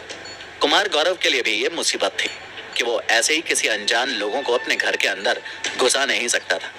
मैंने अपना कार्ड निकालकर उसके हाथ में दिया। आप डिटेक्टिव हैं, आप मेरी गाड़ी के बारे में कुछ जानते हैं क्या? कुमार साहब ने मेरा परिचय जानते ही पूछा। हमने आपकी गाड़ी में एक लड़की को कल रात को एक सीसीटीवी की फुटेज में देखा है। इस बार फिर से रागिनी ने बोला। आप लोग अंदर आइए। ये बोलकर कुमार साहब ने हमारे लिए दरवाजा छोड़ दिया। हम उसके पीछे ही अंदर की तरफ बढ़ गए। कुछ ही पलों में हम उसके ड्राइंग रूम में बैठे हुए थे। ड्राइंग रूम में सन 80 के दशक के चॉकलेटी हीरो कुमार गौरव की फिल्म लव स्टोरी की बड़ी सी तस्वीर लगी हुई थी। मैं उस तस्वीर को देखकर मुस्कुरा दिया। इस बंदे की एकमात्र यही फिल्म थी जिसने सिनेमा जगत में तहलका मचा दिया था और रातों रात ये बंदा उस समय की लड़कियों के दिलों की धड़कन बन गया था। लेकिन इस एक फिल्म के बाद ही इस बंदे के सितारे डूबते चले गए। लगता है कुमार गौरव के बड़े जबरा फैन हो, तो नाम भी उनका रखा हुआ है और ड्राइंग रूम में तस्वीर भी उन्हीं की सजा रखी है। मैं और रागिनी इस वक्त दिलचस्प निगाहों से उस तस्वीर को देख रहे थे। जी नहीं, मैं नहीं, मेरी मम्मी इनकी बड़ी फैन है। उन्हीं ने मेरा नाम भी कुमार गौरव रखा था। कुमार साहब ने मुस्कुराकर जवाब दिया। सही बोल रहे हो। वैसे आप तो बॉडी से तो सनी देओल के फैन लगते हो। मेरी ये बात उसे पसंद आ गई और वो ठठाकर हंस पड़ा। अब जरा इस लड़की को देखिए। ये लड़की कल रात को आपकी गाड़ी में देखी गई है। मैं अपने मोबाइल की फोटो गैलरी खोलकर उसे पहले से ली गई फोटोज को दिखाने लगा। कुमार बाबू गौर से उस तस्वीर को देखने लगे। ये लड़की तो मल्लिका जैसी लग रही है। कुमार की बोली हुई उस बात ने मेरे कान खड़े कर दिए। आप जानते हो उस लड़की को? मैंने गौर से कुमार के चेहरे को देखते हुए पूछा। हाँ, एक नंबर की फ्रॉड लड़की है, लेकिन ये तो जेल में थी। ये बाहर कब आई? कुमार ने अचंभित स्वर में कहा। जरा इसके बारे में खुलकर बताओ। ये कल रात को मेरे घर से कांड करके भागी। मैंने उतावले स्वर में कहा। क्या कांड कर दिया इसने? वैसे ये कुछ भी कर सकती है, यहां तक कि किसी का खून भी। कुमार एक के बाद एक धमाके इस लड़की के बारे में किए जा रहा था। ये कल रात को तकरीबन 8 बजे के करीब मेरे फ्लैट पर बदहवासी किसी हालत में आई। इसने मुझे बोला कि इसके पीछे कुछ लोग पड़े हुए हैं और इसे जान से मारना चाहते हैं। मैंने इंसानियत के नाते अपने घर में से शरण दे दी, लेकिन ये तो मुझे ही चूना लगाकर मेरे घर से फरार हो गई। मैंने देखा कि मेरी इंसानियत वाली बात पर रागिनी अपनी हंसी रोकने की नाकाम कोशिश कर रही थी। क्या चूना लगाया इसने? कुमार बाबू अब अपनी कहने से ज्यादा मेरी सुनने के लिए ज्यादा परेशान थे। ये मेरी पिस्टल चुरा कर भाग आई है। मैं कल रात से इस लड़की को ढूंढ रहा हूं। मैंने अपनी पूरी आपबीती बता दी। मतलब इस खतरनाक लड़की के कब्जे में मेरी गाड़ी और आपकी पिस्टल है। कुमार मानो खुद से ही बोल रहा हो। और आज सुबह एक लड़की की लाश भी बरामद की है पुलिस ने। अभी ये नहीं पता चल पाया कि उस लड़की को किसने मारा है। मैंने कुमार की बात में अपनी बात जोड़ी। क्या पता उस लड़की को भी इसी मल्लिका ने मारा। मैंने बताया ना कि वो कुछ भी कर सकती है। कुमार उस लड़की से कुछ ज्यादा ही डरा हुआ था। कुमार, आपकी बातों से लग रहा है कि आप इस लड़की को काफी करीब से जानते हो। जो कुछ भी इस लड़की के बारे में जानते हो वो हमें बता दो, ताकि हम इसे जल्द से जल्द पकड़ सके। नहीं तो पता नहीं है किस किस की जान लेगी। रागिनी ने हमारी बातचीत के सिलसिले को तोड़ा। ये लड़की पहले मेरी ही कंपनी में काम करती थी। ये गजब की खूबसूरत लड़की है। इसकी खूबसूरती ही इसका सबसे बड़ा हथियार है। जो कोई इसे पहली बार देखता है वो इसकी ओर खींचा चला जाता है। मैं भी उसके स्वरूप जाल में फंस गया था और ये मेरी गर्लफ्रेंड बन गई थी। कुमार ने सूनी आंखों से शून्य में निहारते हुए कहा। फिर तो इसके बारे में सब कुछ गहराई से जानते होंगे। रागिनी ने पूछताछ की कमान अपने हाथ में ले ली थी। ज्यादा नहीं जानता, लेकिन इतना जानता हूं कि मॉडल टाउन में रहती थी। इसने मुझे मेरी गर्लफ्रेंड बनकर लाखों का चूना लगाया और जब मैंने इसे पैसे देने से इनकार किया तो इसने मेरे साथ अपना ब्रेकअप कर लिया। बाद में मुझे पता चला कि उसका तो ये बिजनेस है। हर कंपनी का मालिक उसका बॉयफ्रेंड होता है और जब तक वो उस पर पैसे लौटाता रहता है वो इस लड़की की गुड बुक्स में रहता है और उसको पूरी तरह से चूसने के बाद ये उसको टाटा बाय बाय करके उसकी जिंदगी से निकलकर अपने नए शिकार की तलाश में निकल जाती है। बस इसमें एक ही अच्छी बात थी कि ये किसी को उसकी जिंदगी से जाने के बाद ब्लैकमेल नहीं करती। कुमार ने जो भी बताया था वो काफी दिलचस्प था। एक बात और थी कि इस लड़की को पकड़ने के चक्कर में अभी कुमार जैसे कई लुटे पिटे आशिकों से मुलाकात होने वाली थी। वो किसी के लिए अनामिका थी और किसी के लिए मल्लिका थी। न जाने कितने नाम और रूप थे इस लड़की के।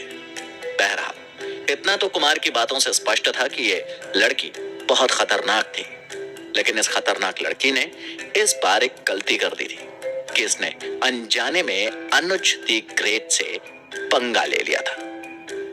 लेकिन क्या सच में उसने अनजाने में मुझसे पंगा लिया था? सुबह तो मैं और रागिनी इस नतीजे पर पहुंचे थे कि वो लड़की पूरा प्लान बनाकर मेरे घर में घुसी थी। वो जानती थी कि मैं भी उसकी खूबसूरती में उलझ जाऊंगा। अभी मैं उस लड़की के बारे में सोच ही रहा था कि कुमार का फोन बज उठा। कुमार ने फोन उठाया। उसने कुछ देर तक फोन पर एक तरफ जाकर बात की, फिर तेज कदमों से हमारी तरफ आया। पुलिस को गाड़ी मिल गई है, कुमार ने खुश होकर कहा। कहाँ पर?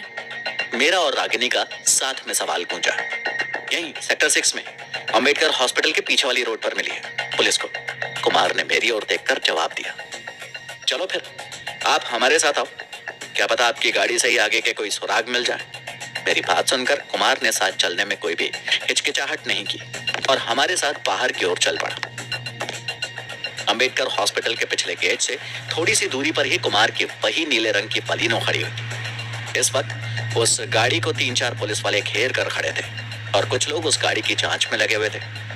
मैं उन लोगों के हाव भाव से ही पहचान गया कि वे फॉरेंसिक डिपार्टमेंट के लोग हैं। गाड़ी के पास ही एसआई देवप्रिया भी मुस्तैदी के साथ खड़ा था। हमें कुमार के साथ देखते ही उसकी न केवल भवें तन गई थी, बल्कि उसकी पेशानी पर बल भी पड़ चुके थे। क्या बात है, पूरा गैंग ही एक साथ घूम रहा है। पता नहीं इस बंदे का नाम देवप्रिया किसने रखा था। न बरखुरदार की शक्ल अच्छी थी और न ही बातें ऐसी करता था कि किसी को भी प्रिय लगे। गैंग से क्या मतलब है आपका?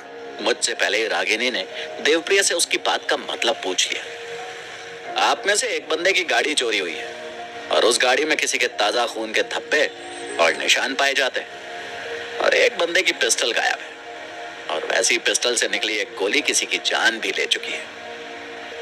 और फिर भी आप लोग इसीलिए मासूम बनकर पुलिस के सामने पेश आते हैं क्योंकि आपने पहले से ही अपनी गाड़ी और पिस्टल की चोरी की रपट पुलिस में लिखवाई हुई है। देवप्रिया हम लोगों को एक साथ देखते ही अपने नतीजे पर पहुंच भी चुका था। आपको तो इस इलाके का डीसीपी होना चाहिए था देवप्रिया जी। आपकी प्रतिभा के साथ तो बहुत ही बड़ा अन्याय हुआ है कि आप अभी तक सिर्फ एसआई की पोस्ट तक ही पहुंचे हो। मैंने तंज भरे स्वर में देवप्रिया को बोला तो उसने खा जाने वाली नजरों से मुझे देखा। क्यों, क्या मैं कुछ गलत कह रहा हूं? देवप्रिया जले भुने स्वर में बोला। आप बताइए, कल रात से मेरी पिस्टल की चोरी होने की रपट पर आपने अभी तक क्या कार्रवाई की है? उसे ढूंढने की कोई एक भी कोशिश की है तो जरा मेरी जानकारी में भी ला दो। और जब हमने अपने प्रयासों से अपनी चोरी हुई चीज को ढूंढने की कोशिश में इस बंदे तक पहुंचते हैं जिसकी गाड़ी चुराकर वो लड़की मेरे घर तक आई थी, तो ये सब आपको हमारी मिली भगत लगती है? आप पर तो सचमुच बलिहारी होने का दिल कर रहा है। आपका नाम तो राष्ट्रपति के पास गोल्ड मेडल देने के लिए दिल्ली पुलिस को भेजना चाहिए। मेरी बात सुनकर देवप्रिया सूख गया। वो समझ नहीं पा रहा था कि क्या उसकी कोई पुलिस या वर्दी का खौफ खाए बिना भी उससे इस लहजे में बात कर सकता है। दादा हवा में मत उड़ो जासूस साहब। बिना पुलिस की मदद के तुम किसी केस की तरफ पैर करके भी नहीं सो सकते हो। उसे सुलझाने की बात तो बहुत दूर की बात है। रही बात आपकी पिस्टल चोरी होने की रपट पर कार्रवाई की, तो सिर्फ एक यही काम नहीं रह गया हमारे पास। सुबह से ही एक लड़की के कत्ल के केस में उलझे हुए हैं जो कि आपकी पिस्टल को ढूंढने से ज्यादा बड़ा और जरूरी काम है। देवप्रिया ने मेरी ओर देखकर कुटिलता से बोला। अगर आप प्राथमिकता के आधार पर रात को ही मेरी पिस्टल के ढूंढने का प्रयास करते ना तो शायद आप इस कत्ल को होने से रोक पाते देवप्रिया जी। मैंने ये बोलकर अपने मोबाइल में उस लड़की का फोटो निकालकर देवप्रिया के सामने रख दिया। वो गहराई से नजर गड़ाकर उस फोटो को देख रहा था। कौन है ये? देवप्रिया ने मेरी ओर देखते हुए पूछा। ये वही लड़की है जिसने पहले इनकी गाड़ी चुराई, फिर उस गाड़ी में बैठकर मेरे घर तक आई, फिर मेरे घर से मेरी पिस्टल को चुराकर फरार हो गई। मैंने देवप्रिया को बोला। लेकिन ये है कौन? देवप्रिया ने फिर से पूछा। एक मुलजिमा जिसके बारे में जानकारी आप हमसे ज्यादा जुटा सकते हो। मैंने बोला तो देवप्रिया हक्का बक्का सा मेरी ओर देखता रह गया।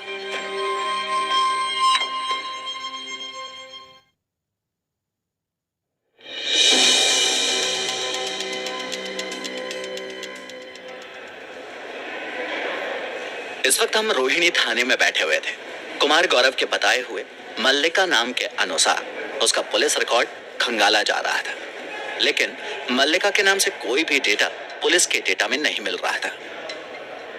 आप फोटो की पहचान से इस लड़की को ढूंढिए, क्योंकि शायद इस लड़की को हर जगह सिर्फ फ्रॉड करना होता है, तो ये हर जगह अपना नाम गलत ही बताती है। मैंने देवप्रिया की तरफ देखकर बोला। देवप्रिया के सुर अब सुधर चुके थे, क्योंकि उसने देख लिया था कि पुलिस की बंदी बनाई लकीर को पीटने से कुछ हासिल नहीं होने वाला था, बल्कि जो सवाल उससे मैंने किए थे उन सवालों को उससे भी कोई समझदार पुलिस अधिकारी कर सकता था।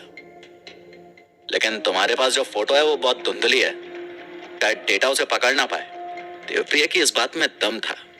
कुमार साहब, तुम्हारी तो वो लड़की गर्लफ्रेंड और एम्प्लॉय दोनों ही रह चुकी है। तुम्हारे पास तो उसकी कोई फोटो जरूर होनी चाहिए। रागिनी ने कुमार से बोला। मैंने उससे संबंधित सारा कुछ अपने मोबाइल से डिलीट कर दिया था, इसलिए मुश्किल है मेरे मोबाइल में कुछ मिलना। कुमार ने फंसे हुए स्वर में कहा। देखिए, एक बार मोबाइल को अच्छे से चेक कर लीजिए, नहीं तो मुझे आपका मोबाइल लैब में भेजना पड़ेगा। वहां पर आपका सभी डेटा रिकवर हो जाएगा। देवप्रिया ने उसे समझदारी से समझाया। कुमार, अब डिलीट हिस्ट्री में जाओ। अगर तुमने फोन का डेटा रिबूट नहीं किया होगा तो डिलीट हिस्ट्री में सब मिल जाएगा। रागिनी ने कुमार को बोला। हाँ, फोन तो रिबूट नहीं किया मैंने, मैं अभी देखता हूँ। कुमार अब पूरी शिद्दत से मोबाइल में घुस चुका था। कोई 5 मिनट के बाद ही एक मुस्कान के साथ उसने मोबाइल से अपनी नजरों को उठाया। मिल गई, एक फोटो तो मिल गई। कुमार ने सर उठाते ही घोषणा की। उसके बाद उसने अपना मोबाइल मेरे आगे किया। उस लड़की की फोटो पर नजर पड़ते ही मैंने भी इस बात की तस्दीक कर दी कि ये वही लड़की है जो कल रात को मेरे घर में आई थी। देवप्रिया ने उस मोबाइल को डेटा केबल से जोड़ा और तुरंत उस फोटो को अपने कंप्यूटर में ट्रांसफर करने लगा। फोटो ट्रांसफर करने के बाद उसने मोबाइल को कुमार को वापस लौटा दिया। अब देवप्रिया के लिए उसकी तलाश आसान होने वाली थी। देवप्रिया अब अपने पुलिस रिकॉर्ड में मुजरिमों के फोटो सेक्शन में जाकर फोटो ट्रेस कर रहा था। कुछ ही पलों में उसका परिणाम हमारे सामने था। लड़की का नाम देविका था और वो 2 करोड़ की धोखाधड़ी के केस में 6 माह पहले ही जेल में गई थी। अब वो जमानत पर बाहर थी। मुझे उस केस की डिटेल मिल सकती है कि किस कंपनी के साथ ये धोखाधड़ी करके जेल पहुंची थी और इसने क्या धोखाधड़ी की? मैंने देवप्रिया की ओर देखते हुए एक हल्की सी मुस्कान के साथ पूछा। देवप्रिया ने एक अजीब सी नजरों से मेरी ओर देखा। ये बंसल ग्रुप ऑफ इंडस्ट्रीज की किसी डेटा कलेक्शन कंपनी में थी, जहां पर उसने कंपनी के कंज्यूमर डेटा को ही उनकी किसी कंपटीशन कंपनी को 2 करोड़ में बेच दिया था। देवप्रिया ने न जाने क्या सोचकर मुझे केस डिटेल देने में कोई आनाकानी नहीं की। बस इतना काफी है सर। बाकी बंसल ग्रुप ऑफ इंडस्ट्रीज से मेरे अच्छे ताल्लुकात हैं। मुझे इस लड़की की वहां से पूरी कुंडली मिल जाएगी। मैंने देवप्रिया को बोला तो देवप्रिया ने अजीब से निगाहों से मेरी ओर देखा। भाई, किस दुनिया में हो? जानते भी हो कितनी बड़ी कंपनी है ये। महीनों तक तो मिलने का अपॉइंटमेंट ही नहीं मिलता इस कंपनी के मालिकों से। देवप्रिया ने बिना किसी जानकारी के ही हवाई बात बोली। जनाब, इस कंपनी की सिर्फ एक ही मालकिन है, सौम्या बंसल। इनके पति राजीव बंसल अपने पिता और अपनी सौतेली मां की हत्या के जुर्म में मेरी मेहरबानी से इस वक्त उम्र कैद की सजा काट रहे। मैंने ग्रुप ऑफ बंसल इंडस्ट्रीज की पूरी जन्म कुंडली देवप्रिया के सामने रख दी। तुम ही वो प्राइवेट डिटेक्टिव हो जिसने इस केस को सॉल्व करने में डिपार्टमेंट की मदद की थी? देवप्रिया बदले हुए स्वर में बोला। हाँ, मैं ही हूं वो आपका सेवक, अनुज द ग्रेट। मैंने हल्का सा अपना सर उठाकर देवप्रिया को बोला। तभी मैं सोचूं कि किसी पुलिस वाले से बात करने का इतना सलीका तुम में कैसे? देवप्रिया खिसियाए से स्वर में बोला। चलिए जनाब, अब तक जो हुआ सो हुआ। मिट्टी डाली उन बातों पर। अब आप केस पर अपने हिसाब से काम कीजिए, क्योंकि मुझे इस केस पर एक अलग नजरिए से काम करना है। लेकिन दोनों ही सूरत में हम दोनों का मकसद असल अपराधी को पकड़ना ही होगा। मैंने देवप्रिया से अब अपने संबंध सामान्य बनाने के लिए ये पहल की। वैसे भी पानी में रहकर ज्यादा दिन तक आप मगरमच्छ से पैर नहीं रख सकते, क्योंकि बिना पुलिस या मदद के एक प्राइवेट डिटेक्टिव चाहकर भी कोई तीर नहीं चला सकता था। अब हम देवप्रिया से विदा लेकर थाने से बाहर आ चुके थे। कुमार की गाड़ी अभी पुलिस के कब्जे में ही थी, क्योंकि एक मर्डर के केस में वो गाड़ी अब बतौर सबूत पुलिस की प्रॉपर्टी थी। लिहाजा हमें अभी कुमार गौरव को भी उसके घर पर ड्रॉप करना था। इस केस में अब सौम्या बंसल से एक बार फिर से मुलाकात करने का मौका मिलने वाला था। शायद साल भर के बाद उससे मिलने का मौका आने वाला था, इसलिए सबसे पहले तो उसकी शिकायतों का पुलिंदा ही मुझे सुनना था। कुमार को उसके घर पर छोड़कर हम फिर से मेरे फ्लैट पर आ गए। दोपहर का समय होने को आया था, इसीलिए मैंने उसी भोजनालय से अपने और रागिनी के लिए लंच ऑर्डर कर दिया। देविका को हमारे खिलाफ कौन प्लान कर सकता है? मैंने रागिनी की ओर देखते हुए बोला। दिल्ली की तिहाड़ में तो आपके भेजे हुए बहुत सारे चाहने वाले हैं। सौम्या का हस्बैंड राजीव बंसल भी वही है, तुम्हारी चहेती मेघना भी वही है, इसके अलावा और भी बहुत लोग हैं। रागिनी ने मेरी बात का जवाब दिया। लेकिन देविका तो लड़की है, तो वो महिला जेल में होगी। मैंने रागिनी को याद दिलाया। महिला जेल में उसकी मुलाकात मेघना के साथ हो सकती है। दोनों का बैकग्राउंड भी एक ही कंपनी का है, तो दोनों में दोस्ती भी जल्दी हो गई होगी। रागिनी ने तुरंत 2+2 = 4 वाला फॉर्मूला जोड़ा। मुझे लगता तो नहीं है कि मेघना मुझसे बदला लेने के लिए ऐसा कुछ प्लान कर सकती है। मैं रागिनी की इस बात को मानने के लिए तैयार नहीं था। क्यों?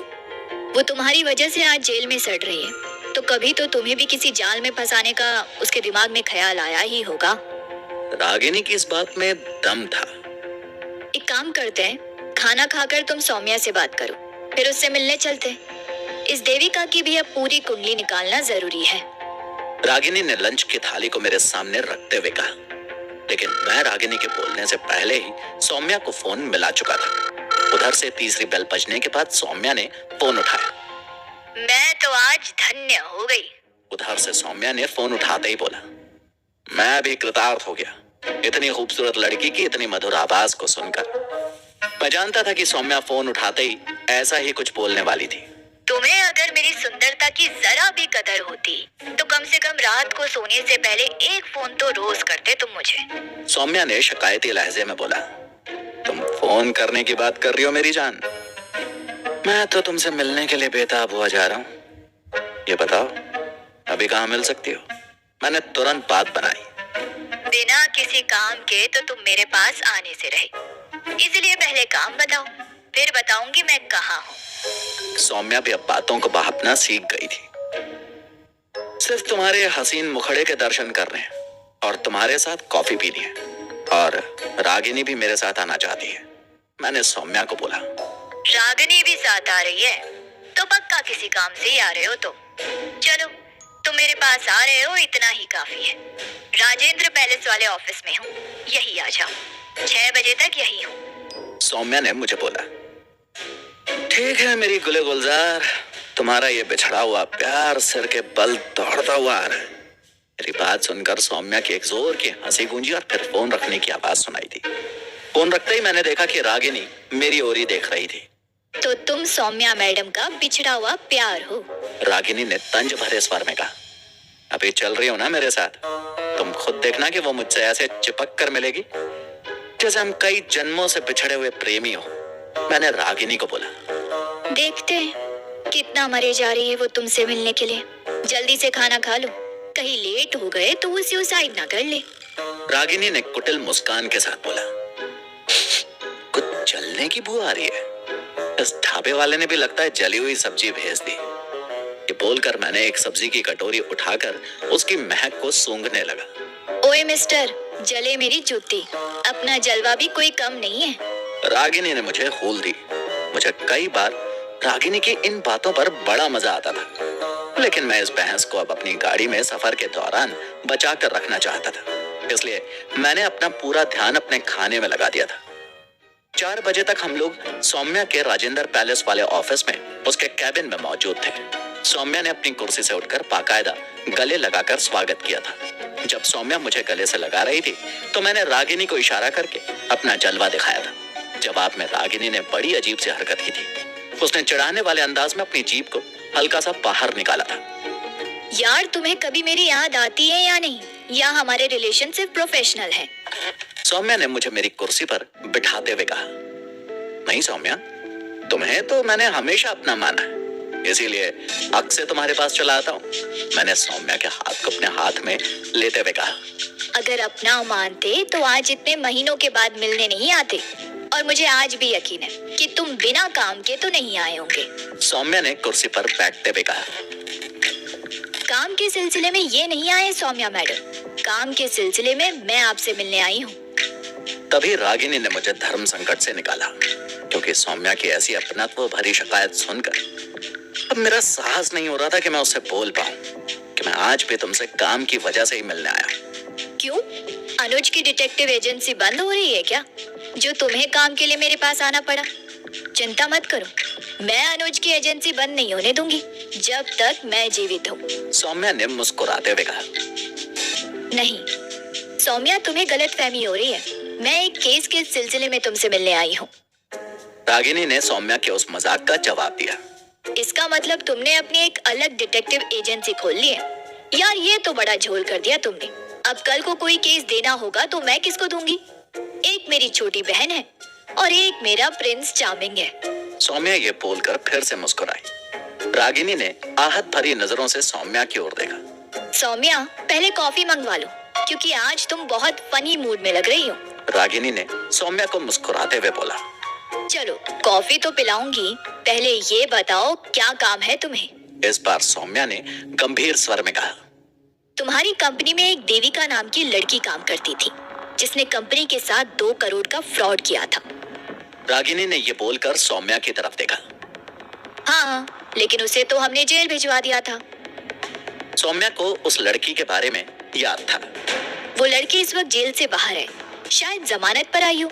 कल रात को वो लड़की अनुज के घर पर आई और अनुज का पिस्टल चुरा कर वहाँ से भाग गई। रागिनी ही सौम्या को सब बता रही थी। क्या? अनुज के रहते हुए अनुज का पिस्टल लेकर भाग गई? I can't believe. सौम्या ने रागिनी की बात को नकारा। ये सच है, इसमें थोड़ी सी मेरी बेवकूफी थी कि जिस वजह से वो पिस्टल ले जाने में कामयाब हो गई। इस बार मैंने सौम्या को यकीन दिलाया। सौम्या अवाक सी मेरी ओर देखती रह गई। तभी चपरासी ने कॉफी और स्नैक्स की ट्रे के साथ कैबिन में एंटर किया।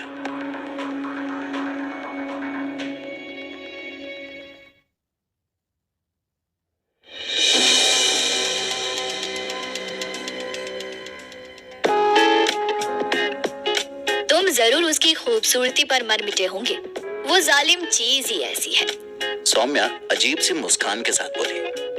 इन जनाब की यही आदत एक दिन या तो तिहाड़ भिजवाएगी या फिर हमेशा के लिए कहीं और का टिकट करवाएगी। किसी भी खूबसूरत लड़की को देखते ही ये साहब दिमाग की बजाय किसी और तरीके से ही सोचने लग जाते हैं। रागिनी ने मेरे कुछ बोलने से पहले ही सौम्या के सामने भाजी पाला कर दिया था। मैंने नाराज नजरों से रागिनी की तरफ देखा, लेकिन रागिनी के हाव भाव में कोई परिवर्तन नहीं आया था। ये बात तो रागिनी सही कह रही है अनुज। तुम कई बार बहुत लापरवाही करते हो, बस किस्मत के धनी हो जो हर बार मुसीबतों से निकल जाते हो। सौम्या और रागिनी नाम की ये दोनों खूबसूरत बालाएं जो भी बोल रही थी वो मेरे भले के लिए ही बोल रही थी, इसलिए मैं चाहकर भी उनकी बातों का विरोध नहीं कर पा रहा था। लेकिन अब मेरा उन दोनों की बातों का रुख मोड़ना जरूरी हो गया था, नहीं तो अभी उनका ये अनुज पुराण खत्म होने का नाम नहीं लेने वाला था। मेरे ख्याल से हम यहाँ देविका के बारे में बात करने आए थे, ना कि मेरे बारे में। मैंने हल्का सा मुस्कुराते हुए कहा। देविका के बारे में बताने के लिए ज्यादा कुछ नहीं है, लेकिन वो जिंदगी जीने के लिए हर हथकंडे अपनाने में यकीन रखती थी। हमें उसके बैकग्राउंड के बारे में जानना है, जिससे हमें ये पता लग सके कि वो कहाँ-कहाँ पाई जा सकती है। इस बार रागिनी ने बात को आगे बढ़ाया।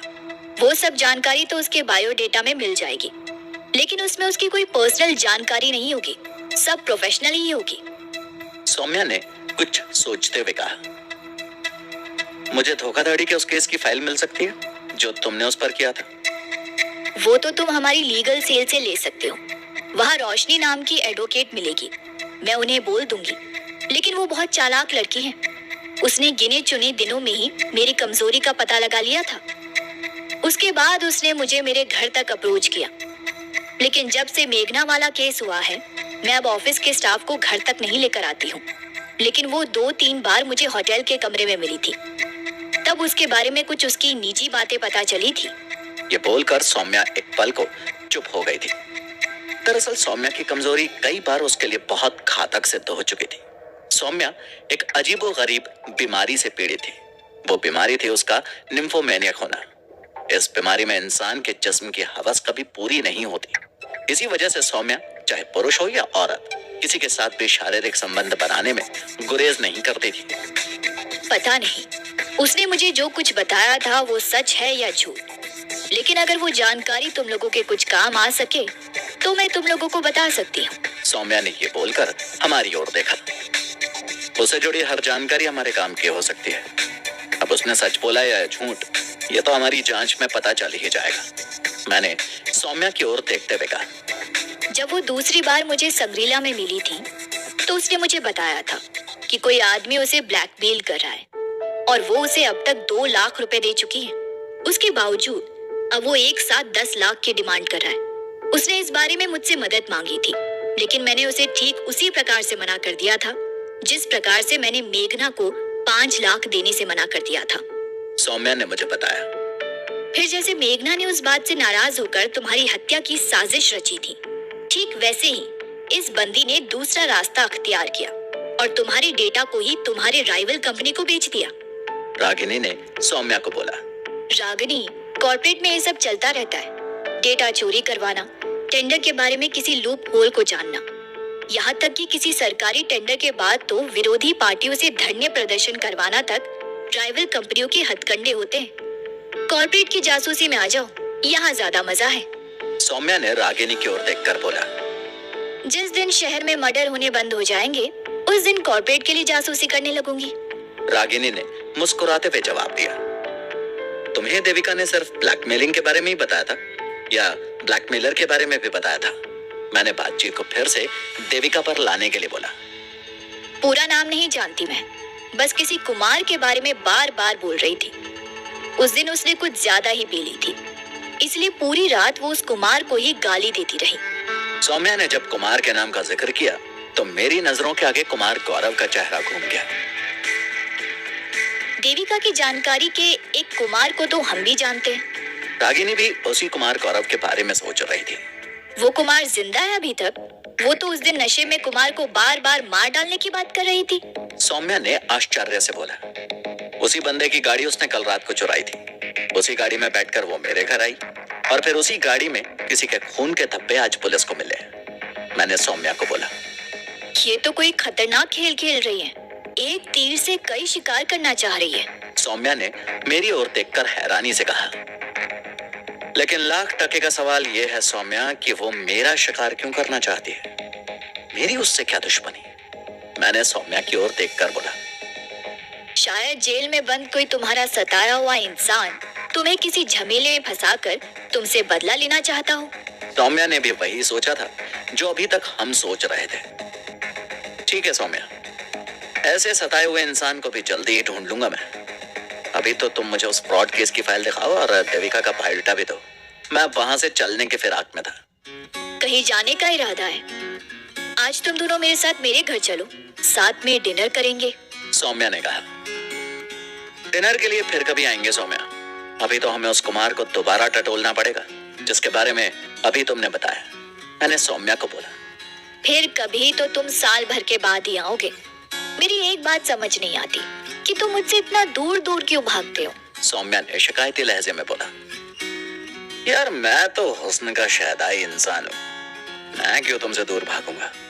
बस अभी तक हमारे सितारे नहीं मिले। मैंने ये बोलकर सौम्या को टालने का प्रयास किया। ठीक है अनुज, मैं तुम्हें ज्यादा नहीं कहूंगी, लेकिन उस केस फाइल को लेने के लिए तुम्हें फिर से आना पड़ेगा। मैं अभी एचआर डिपार्टमेंट से देविका का बायोडेटा मंगवा देती हूँ। ये बोलकर सौम्या ने इंटरकॉम पर किसी को कुछ हिदायत दी। उसके बाद हम लोग देविका का बायोडेटा आने का इंतजार करने लगे। जब सौम्या के ऑफिस से निकले तो शाम के 7 बज चुके थे। मैंने गाड़ी में बैठते ही रागिनी की तरफ देखा। तो मैं घर छोड़ दूं क्या? मैंने रागिनी को बोला। मेरी गाड़ी तुम्हारे फ्लैट पर खड़ी है, मैं वहां से गाड़ी लेकर ही घर चली जाऊंगी। रागिनी की बात सुनकर मैंने गाड़ी को अपने घर की ओर दौड़ा दिया। मैं अभी मधुबन चौक से सीधा अंबेडकर हॉस्पिटल की तरफ जा रहा था। सेक्टर 8 के मेट्रो स्टेशन को पार करते ही एक लाल बत्ती पर मैंने अपनी गाड़ी को रोका। तभी एक गाड़ी बिल्कुल मेरे करीब आकर रुकी। अचानक से मेरी उस गाड़ी की तरफ नजर पड़ी तो जो लड़की मेरी ओर देखकर मुस्कुरा रही थी, उसे देखकर मेरे होश उड़ गए। वो मेघना थी। वो मुझे देखकर लगातार मुस्कुराई जा रही थी। मैंने गहरी नजर भरकर उसे देखा।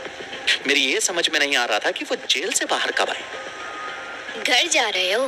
तभी मेघना ने मेरी ओर देखकर कहा। हाँ, अभी तो मेरा इरादा घर जाने का ही था, लेकिन अब तुम्हें देखकर इरादा बदल दिया।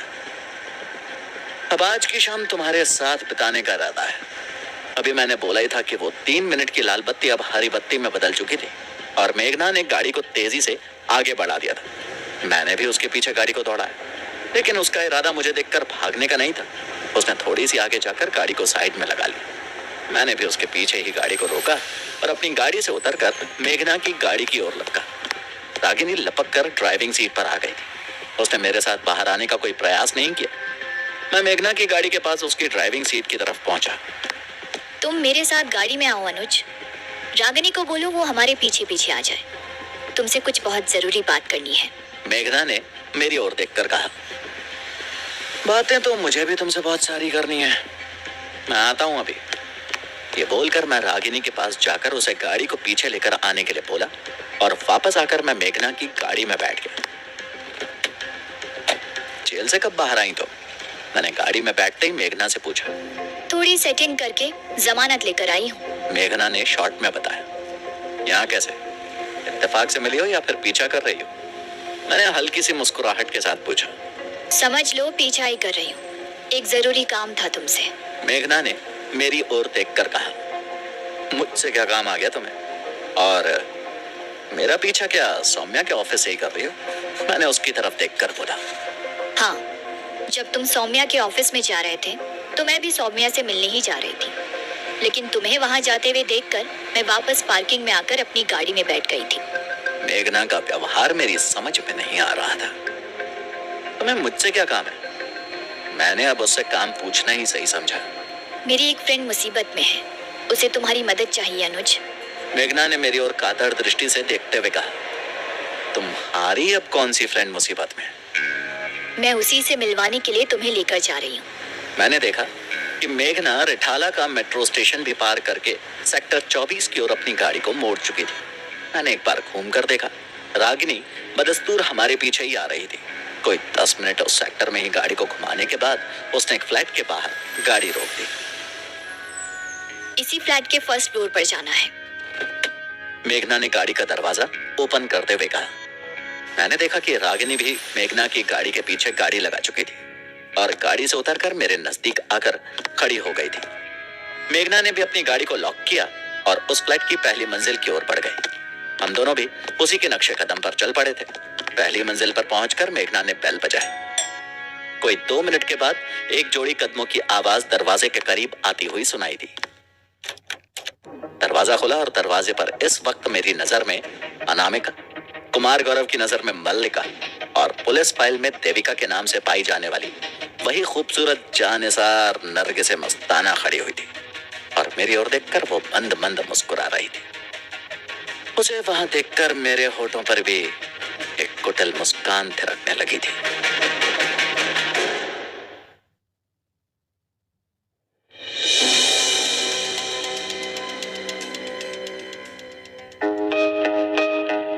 देविका की वो मुस्कान कुछ ही पल में खो गई और उसने हमारे अंदर आने के लिए रास्ता छोड़ दिया। मैं लगातार उसी को घूरते हुए सोफे पर जाकर बैठ गया। उसकी वही कातिल मुस्कान एक बार फिर से उसके होठों पर थिरकने लगी थी। तुम दोनों एक दूसरे को पहले से जानते हो क्या? ये देविका तुम्हें देखकर बहुत मुस्कुरा रही है। मेघना ने अनजान स्वर में बोला।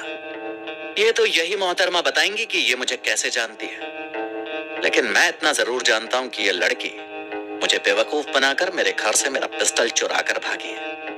मैंने मेघना की ओर देखते हुए बोला ही था कि तभी रागिनी अपनी जगह से उठी और अपनी पिस्टल को उसने देविका की कनपटी पर लगा दिया। वो पिस्टल निकाल कर लाओ, जहाँ भी उसे छुपा कर रखा है, वरना यकीन मानो गोली चलाते हुए मेरा हाथ कभी नहीं कांपता। रागिनी का इस तरीके से उसके पिस्टल लगाने का उद्देश्य मैं समझ गया था। ये देविका के ऊपर एक मनोवैज्ञानिक दबाव बनाने का तरीका था। ये तुम क्या कर रही हो रागिनी? आराम से बैठकर बात करो। अगर सच में इसके पास अनुज की पिस्टल है तो मैं उसे वापस दिलवा दूंगी।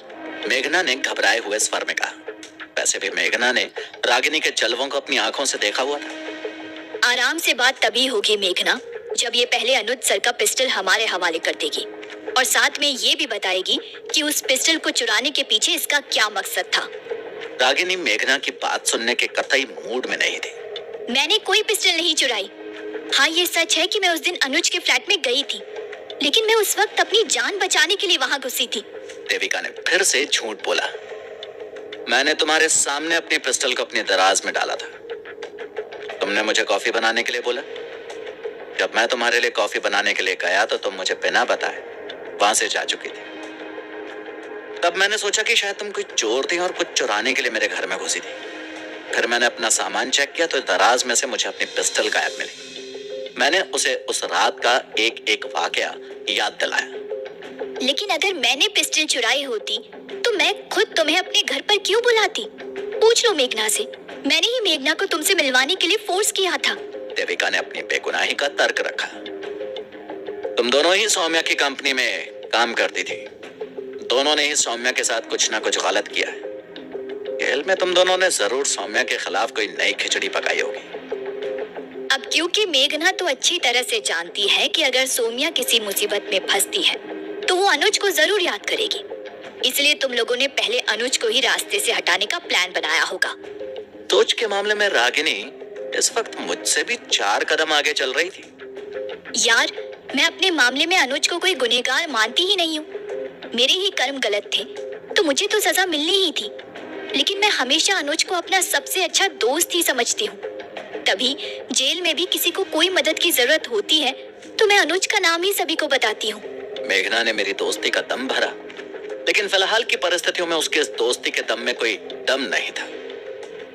मैंने तुम्हारे सामने अपना पिस्टल अपनी दराज में रखा था। तुम्हारे सामने किसी और आदमी ने मेरे फ्लैट में कदम नहीं रखा था। न तुम्हारे जाने के बाद कोई और मेरे फ्लैट में आया। फिर अगर मेरी पिस्टल को तुम नहीं लेकर गई तो उसे जमीन निकल गई या आसमान खा गया। मैंने गुस्से में बोला। तुमने ध्यान से चेक किया है कि वो पिस्टल तुम्हारे घर में नहीं है? इस बार मेघना बीच में बोली। इतना बड़ा बेवकूफ तो नहीं हूं मैं कि बिना घर में चेक किए ही मैं थाने तक में जाकर रिपोर्ट लिखवा दूंगा। मैंने हल्के से गुस्से में मेघना की ओर देखकर बोला। एक बार हम लोग जाकर तुम्हारे घर पर ही उस पिस्टल को ढूंढते हैं। हो सकता है पिस्टल वहीं पर हो और तुम बिना वजह इधर उधर मारे फिर रहे हो। ये बात देविका ने बोली। मेरे साथ साथ रागिनी ने भी उसे हैरानी से देखा। यार, इस पिस्टल को हटा लो। इस पिस्टल को देखकर मेरी हार्ट बीट बढ़ रही है। कहीं ये बेगुनाह बेमौत ना मारी जाए। मेघना ने रागिनी की ओर देखते हुए कहा। इस बार मेघना की रिक्वेस्ट भरी आवाज सुनकर रागिनी ने भी अपनी पिस्टल को देविका की खोपड़ी से हटा लिया।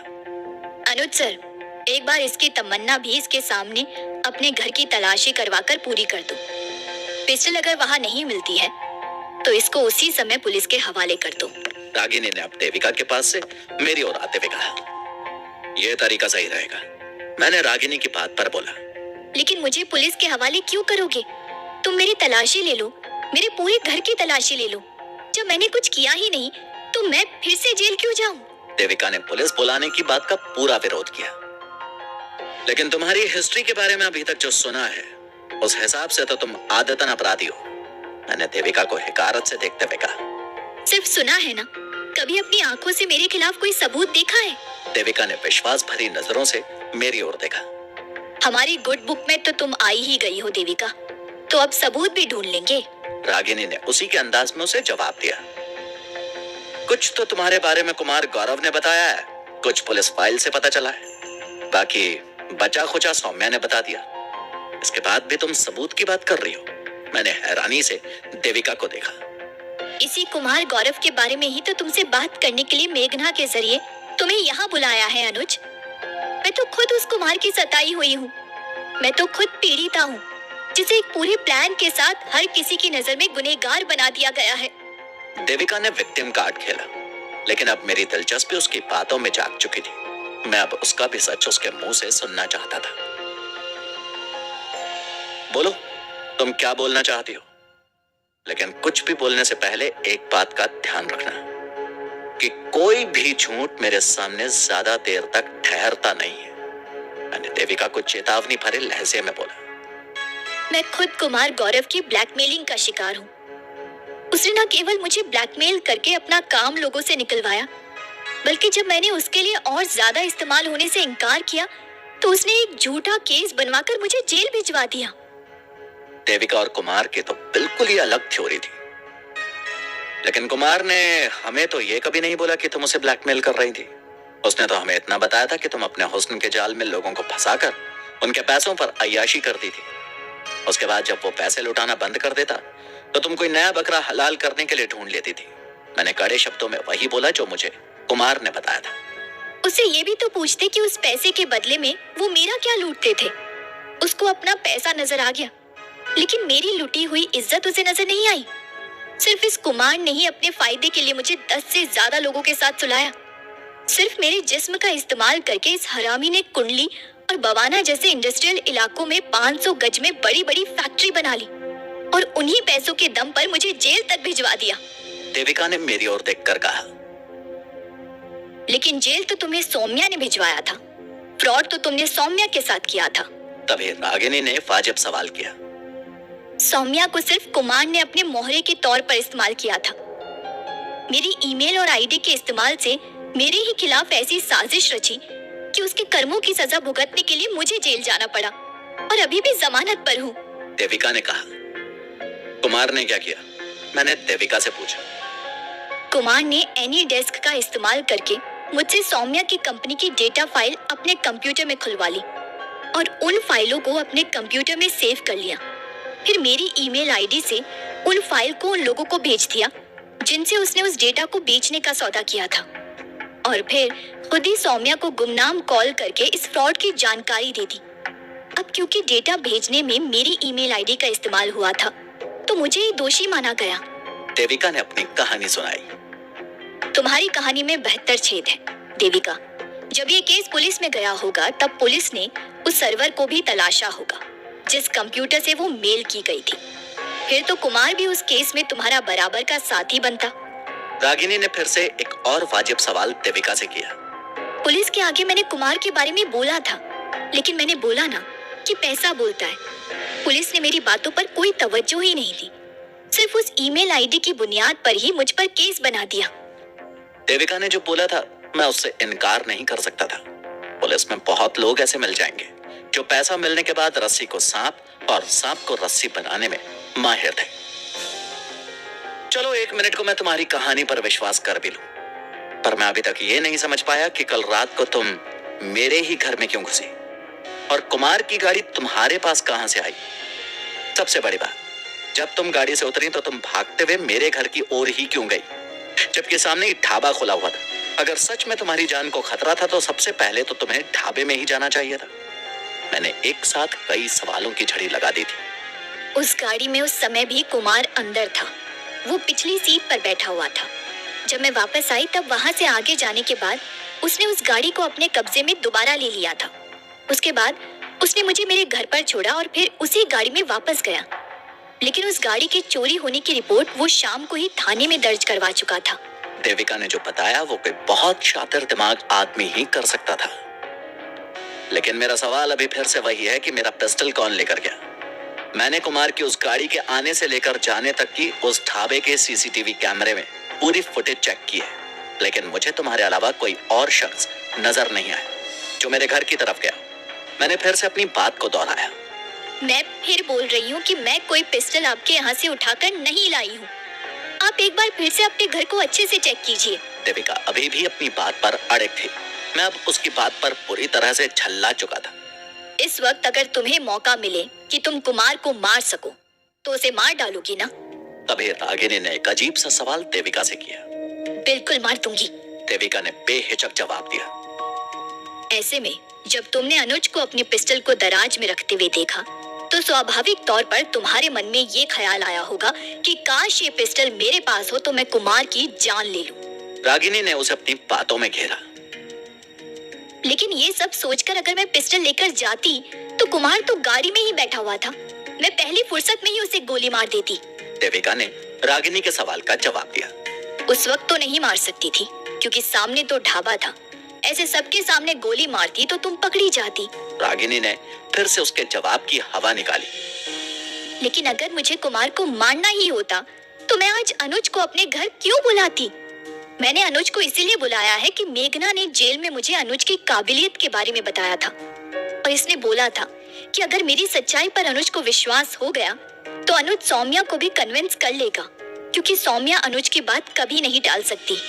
देविका के पास हर सवाल का जवाब था, लेकिन अब जो सवाल मैं पूछने जा रहा था उस सवाल का जवाब शायद उसके पास नहीं होगा। चलो तुम्हारी सारी बात मैंने मान ली, अब तुम मुझे मेरे सिर्फ एक सवाल का जवाब दे दो। जब तुम खुद कुमार के साथ मेरे घर तक आई थी तो तुमने अपनी जान को खतरे में होने की झूठी कहानी क्यों सुनाई और मेरे घर पर आने का तुम्हारा मकसद क्या था? मैंने ये सवाल पूछकर अपनी निगाहों को उसके हताश चेहरे पर जमा दिया। उसके चेहरे पर पसीने की बूंदें उभर आई थी। उसकी चुप्पी से कमरे में सन्नाटा पसर चुका था।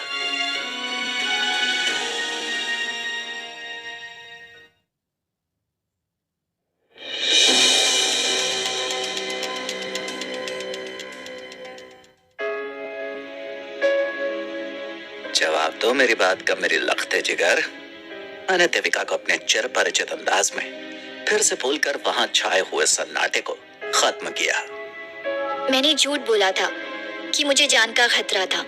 मैं बस तुमसे एक बार मिलना चाहती थी, क्योंकि मेघना ने तुम्हारी मेरे सामने बहुत तारीफ की थी, इसलिए मैं तुम्हारा टेस्ट ले रही थी। देविका ने लगे हाथों एक नई कहानी बनाई। क्या टेस्ट लेना चाहती थी? मैंने पूछा। मैं देखना चाहती थी कि तुम सच में इतने हुनरबाज इंसान हो या मेघना बेवजह तुमसे इम्प्रेस है। देविका ने अचानक से उस कमरे के माहौल को बदल दिया था। लगता है तुम्हें कहानियां बनाने में महारत हासिल है देविका। तुम ये बेकार के धंधे छोड़कर कहानियां लिखना शुरू कर दो, जल्दी पॉपुलर हो जाओगी। रागिनी ने इस बार एक कुटिल मुस्कान के साथ देविका को बोला था। मैं कोई कहानी नहीं बना रही हूँ रागिनी, मेरी बात का यकीन मानो। देविका ने मुरझाए हुए स्वर में बोला। अगर कहानी नहीं है तो बताओ, तुमने अनुज का पिस्टल क्यों गायब किया? रागिनी को 1% भी उसकी बात पर विश्वास नहीं था। मैं बार बार बोल रही हूँ कि मैंने आपका पिस्टल गायब नहीं किया है।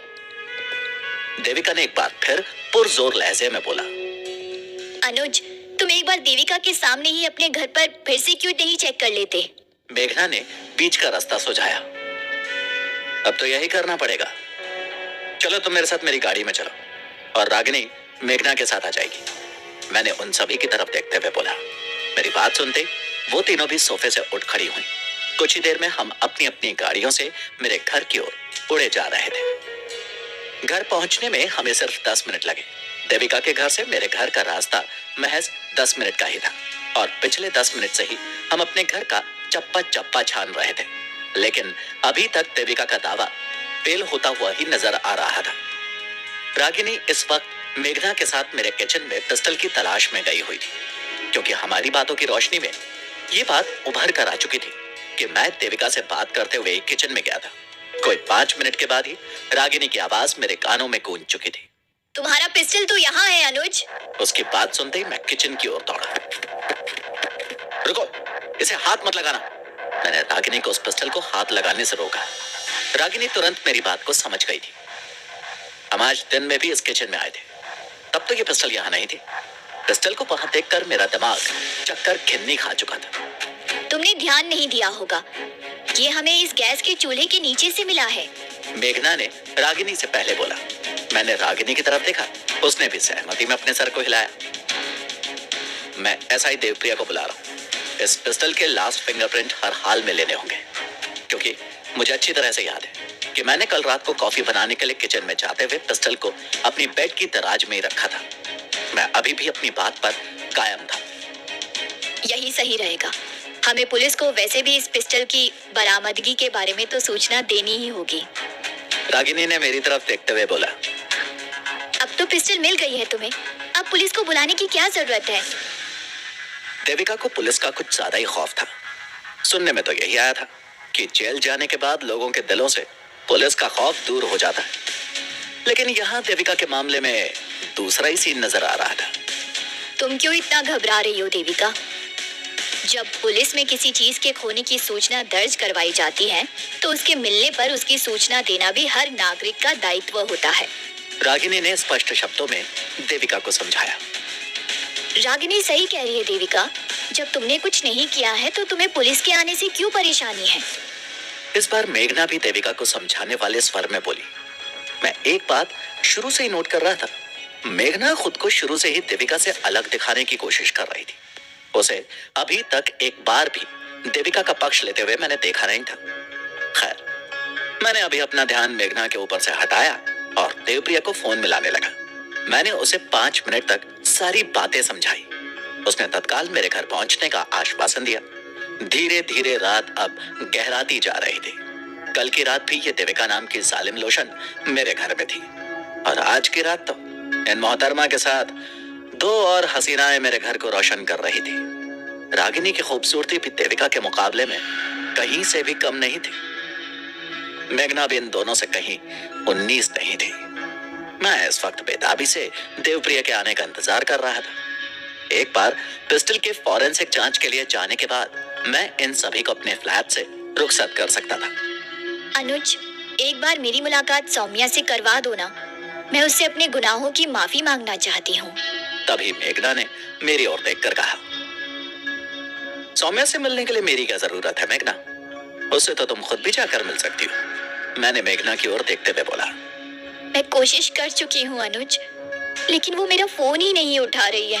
मेघना ने रुआसे स्वर में कहा, उसे मालूम है क्या कि तुम जेल से बाहर आ चुकी हो? मैंने मेघना से पूछा। नहीं, मैं उसे नए नंबर से कॉल मिला रही थी। उसने तब भी फोन नहीं उठाया। उसके बाद मैंने ऑफिस के नंबर पर भी फोन मिलाया, लेकिन उसने लाइन पर आने से मना कर दिया। मेघना ने निराशा से बोला। मैं अभी उसकी बात का जवाब देने ही जा रहा था कि मेरे फ्लैट की बैल बज गई। आने वाला शख्स ऐसा ही देवप्रिया ही था। उसने एक नजर मुझ पर डाली और एक नजर मेरे कमरे पर लगे हुए हसीनाओं के मेले पर डाली। मैंने बिना कोई भूमिका बांधे ही देवप्रिया को किचन में ले जाकर पिस्टल दिखाया। पिस्टल यहीं पर रखा है जब से तुमने देखा, देवप्रिया ने मेरी तरफ देखते हुए बोला।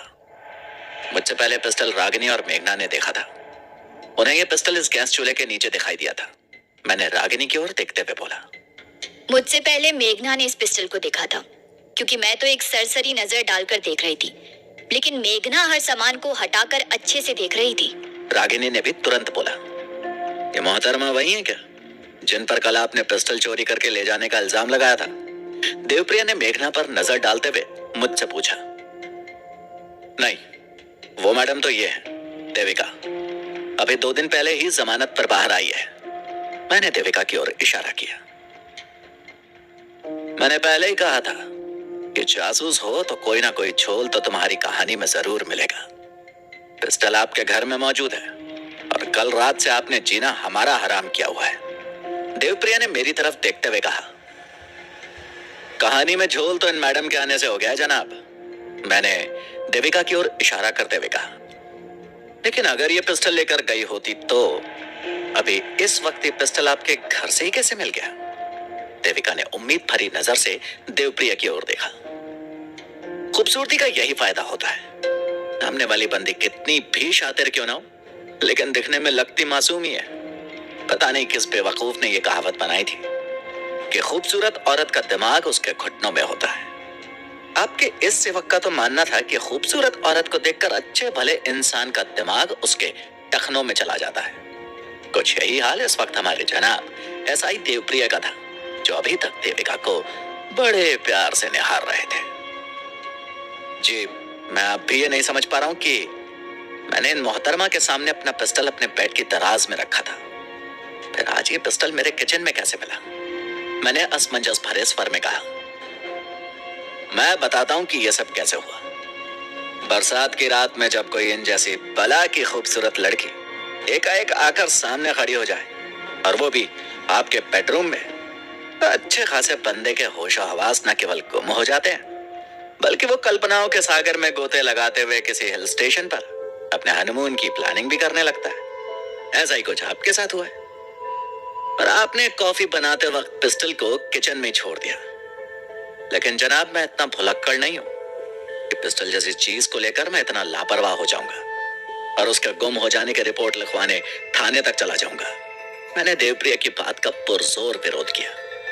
लेकिन मैंने तो सुना है कि आप काफी दिलफेंक किस्म के इंसान हैं, और लड़कियों के मामले में जहां देखी तवा परात वहीं गुजारी सारी रात वाली कहावत में आप काफी यकीन रखते हैं। देवप्रिया ने बड़ी ही अप्रिय सी लगने वाली बात को मुस्कुराते हुए बोल डाला था। नहीं सर, अनुज के बारे में ये बोलना सही नहीं है।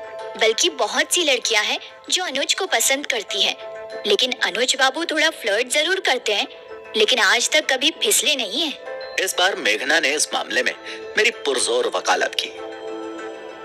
चलिए, मैं यहाँ पर कोई आपका कैरेक्टर सर्टिफिकेट बनाने के लिए तो आया नहीं। अब मुद्दे की बात कर लेते हैं। सबसे पहले तो मामला आपके खिलाफ ही बनता है कि आपने चोरी की झूठी रपट लिखवाई। अब इसके पीछे आपका उद्देश्य क्या था, जरा उस पर भी रोशनी डाल दो। देवप्रिया ने रागिनी की तरफ देखते हुए बोला। मतलब आपने इन मैडम को बिल्कुल क्लीन चिट दे दी। आप इनसे इस बारे में कोई पूछताछ नहीं करेंगे कि ये मैडम कल रात को यहाँ पर करने क्या आई थी? इसका यहाँ आने का उद्देश्य क्या था? रागिनी ने तल्ख स्वर में देवप्रिया से पूछा। देखिए मैडम, आप हर बार मुझे मेरा काम सिखाने की कोशिश मत कीजिए। अनुज साहब ने रिपोर्ट लिखवाई कि पिस्टल इनके घर से चोरी हुआ है और पिस्टल मिला भी अनुज साहब के घर से ही है, तो इसका मतलब तो चोरी की रिपोर्ट झूठी थी ना। तो पूछताछ इन मोहतरमा से नहीं बल्कि अनुज साहब से करना बनता है।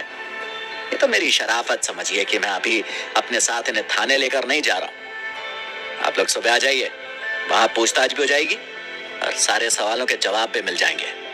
देवप्रिया ने भी उसी तल्खी के साथ रागिनी की बात का जवाब दिया। ठीक है माई बाप, बंदा कल सुबह आपके दरबार में हाजिर हो जाएगा, लेकिन जाने से पहले इस गरीब के एक इल्तिजा पर भी गौर फरमा लीजिए। मैंने देवप्रिया को प्रिय लगने वाले शब्दों से नवाजा। कैसे इल्तिजा?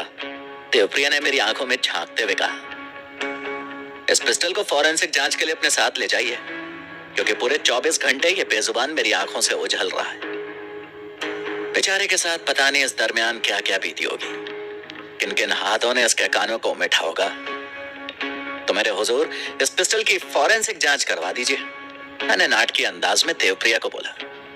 तुमने क्या मुझे इतना फालतू समझा है कि मैं इस पिस्टल को तुम्हारे पास ऐसे ही छोड़ जाऊंगा? फॉरेंसिक जांच से ही तो अगर तुमने कोई कारनामा किया होगा वो सामने आएगा। देवप्रिया ने पूरी कमीनगी दिखाते हुए कहा।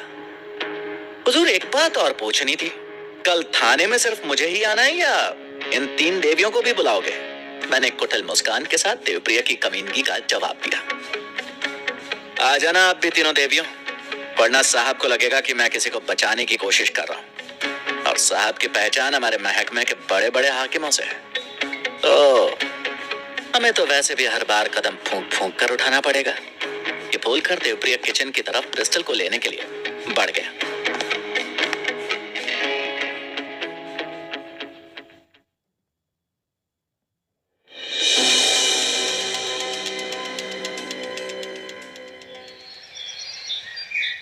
अगले दिन मैं थोड़ी देर से सोकर उठा था। पता नहीं रागिनी को मेरे जागने की शायद कोई महक आ गई थी कि मेरे आंख खोलते ही उसका नंबर मेरे मोबाइल पर चमकने लगा था। मैंने तुरंत रागिनी का फोन उठाया। तुम्हें एक बात बतानी थी। मेघना मुझसे कोई 20 सेकंड पहले किचन में घुसी थी, मेरे साथ नहीं। मुझे लगता है मेघना ने ही उस पिस्टल को उस चूल्हे के नीचे प्लांट किया था। रागिनी जो मुझे अब बता रही थी, इसका अंदेशा मुझे रात को ही हो चुका था। मुझे भी इसी बात का शक है। मैंने रागिनी की बात का समर्थन किया। मेघना शायद किसी बड़ी फिराक में है। मत भूलो कि ये राजीव बंसल के साथ सौम्या को रास्ते से हटाकर शादी करने की फिराक में भी थी। रागिनी ने मुझे पुरानी बात याद दिलाई। तुम सही कह रही हो। इसका मतलब है ये उस पिस्टल से कोई वारदात कर चुके हैं और अब कभी भी उस वारदात को सामने लाकर मुझे फंसाने का इंतजाम कर सकते हैं। मैंने एक और अपनी आशंका जाहिर की। बिल्कुल सही सोच रहे हो, लेकिन हमें सबसे पहले इस बात का पता लगाना होगा कि इनके निशाने पर कौन हो सकता है और अभी उसकी क्या हालत है। रागिनी का दिमाग भी जापान की बुलेट ट्रेन से तेज चल रहा था। मुझे ऐसा भी लग रहा है कि ये दोनों पहले ही उस देवप्रिया को भी चुक्का डाल चुकी हैं। तभी वो कल रात को देविका की ही भाषा बोल रहा था। मैंने रागिनी को बोला, मुझे इस वक्त सौम्या की भी सबसे ज्यादा चिंता हो रही है। कहीं ये जेल से उसे ही ठिकाने लगाने के इरादे से तो बाहर नहीं आई। मैंने एक बार फिर अपना अंदेशा जाहिर किया। मुझे सौम्या के साथ साथ कुमार गौरव भी इनके निशाने पर लगता है। रागिनी ने अपना शक जाहिर करके शक के दायरे का और विस्तार कर दिया था। मैं एक बार सौम्या की खोज खबर ले लेता हूँ। तुम सीधा यहीं आ जाओ, फिर कुमार के घर पर भी चलते हैं और उस देवप्रिया को भी तो हाजिरी लगानी है। मैंने आज के सारे काम रागिनी को गिनवा दिए। ठीक है, मैं 10 बजे तक पहुँचती हूँ, तब तक तुम भी तैयार हो जाओ। ये बोलकर रागिनी ने तेजी से फोन काट दिया। मैं उसे अपने घर से नाश्ता बनाकर लाने के लिए बोलने वाला था, लेकिन अपनी इच्छा तो दिल की दिल में रह गई थी। मैंने रागिनी के फोन काटते ही सौम्या को फोन लगा दिया था।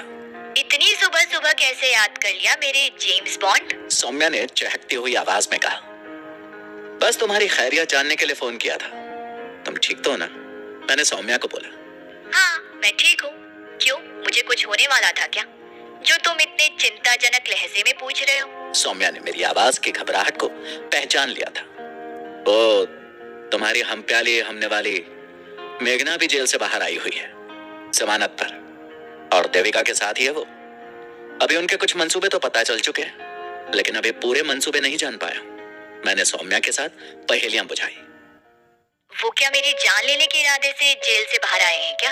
अब सौम्या के स्वर में भी उसकी चिंता झलक रही थी। मैंने तुम्हें अपनी पिस्टल के गायब होने की बात बताई थी ना। वो पिस्टल काफी ड्रामेटिक तरीके से मेरे ही घर से मिल गई है, और वो भी मेघना और देविका की हाजिरी में। मेरी बात सुनते ही सौम्या की तरफ से एक खामोशी पसर गई। तुम मेरी बात सुन रही हो ना? मैंने जब काफी देर तक सौम्या की कोई आवाज नहीं आई तो पूछा। अब मैं सुन रही हूँ, तुम मुझे पूरी बात बताओ। सौम्या ने बोला तो मैं उसे पूरा वाकया बताता चला गया। 2 दिन से मेरे मोबाइल पर अनजान नंबर से कॉल तो आ रही थी, लेकिन मैंने रिसीव नहीं किए थे। ऑफिस के फोन पर जब फोन आया होगा तो शायद मैं उस समय ऑफिस में नहीं होंगी। सौम्या ने मेरी पूरी बात सुनने के बाद बोला, वैसे मेरी सलाह है कि मेघना या देविका तुमसे मिलने की कोशिश करे तो उनसे मिलना मत। और तुम्हारी सिक्योरिटी की क्या व्यवस्था है? मैंने आखिर में सौम्या से पूछा। 4 बाउंसर रहते हैं मेरे साथ, जिनमें से 2 के पास पिस्टल भी होती है। सौम्या ने मुझे बताया। उन लोगों को अलर्ट पर रखना, इस वक्त तुम्हारी सुरक्षा में कोई चूक नहीं होनी चाहिए, मैंने सौम्या को चेताया। आज एक बार तुम भी मेरे पास आ जाओ, मुझे देविका के बारे में और भी कुछ बात करनी है। सौम्या ने मुझे बोला तो मैंने शाम के समय आने की हामी भर के फोन को काट दिया। मैंने फोन काटते ही फोन को एक तरफ उछाला और बाथरूम की ओर बढ़ा ही था कि फोन एक बार फिर से बज उठा। फोन थाने से देवप्रिया का था। 11 बजे तक थाने आ जाओ, वो दोनों लड़कियां भी तब तक थाने पहुंच जाएंगी, देवप्रिया ने मुझे ऑर्डर देते हुए बोला। जो आज्ञा जनाब, बंदा समय पर हाजिर हो जाएगा, मैंने देवप्रिया को बोला। रागिनी मैडम को भी साथ लेकर आना, वो भी कल रात की घटना की चश्मदीद है, देवप्रिया ने फिर से बोला। जी वो भी आ रही हैं, उसे मैंने सुबह ही फोन कर दिया था। ठीक है, ये बोलकर उसने फोन काट दिया। इस बार मैंने कुछ पल फोन को घूरा। मुझे अंदेशा था कि कहीं बाथरूम की तरफ जाते हुए इसका पुलिस सायरन फिर से न बज उठे, लेकिन जब फोन खामोश ही रहा तो मैं बाथरूम में घुस गया। घंटे भर के भीतर ही बंदा चकाचक होकर खुद को शीशे में निहार रहा था। तभी दरवाजे की बेल बजी। मैंने घड़ी की ओर देखा कि वक्त रागिनी के आने का था। मैंने जाकर दरवाजा खोला तो रागिनी अपनी कातिल मुस्कान बिखेरती हुई मेरी ओर ही देख रही थी। आ गई हुजूर आला, मैंने रागिनी के सम्मान में अपने सिर को हल्का सा झुकाते हुए कहा। आप बुलाए और हम ना आए, ऐसी गुस्ताखी करके कम से कम मैं अपनी सैलरी तो खतरे में नहीं डाल सकती हूँ। रागिनी की आते ही बकलोली शुरू हो चुकी थी। अच्छा, किस महीने तेरी सैलरी नहीं मिली? मैंने दिखावटी गुस्से में बोला। वो तो मैं कहीं से कोई भी पेमेंट आती है तो अपनी सैलरी पहले ही काट कर बाकी पेमेंट तुम्हें देती हूँ, नहीं तो हर महीने ही मेरी सैलरी नहीं आती। रागिनी ने मुझे चिढ़ाने वाले अंदाज में कहा। ये तुम बोल रही हो? मैंने आहत निगाहों से उसकी ओर देखा। मेरे इस तरह बोलने से रागिनी ने शरारती नजरों से मेरी ओर देखा। मैं तो तुम्हें अपनी कंपनी के साथ साथ अपने घर की भी मालकिन बनाने की सोच रहा था, मैंने उसकी शरारती मुस्कान को देखकर कहा। क्यों, दुनिया से संन्यास लेकर क्या हिमालय पर जाना है तपस्या करने, जो सब कुछ मेरे नाम करके जाना चाहते हो? रागिनी ने नासमझ बनते हुए कहा। घर की मालकिन कोई तभी बनता है क्या जब कोई अपना घर किसी के नाम करके सन्यासी बन जाता है?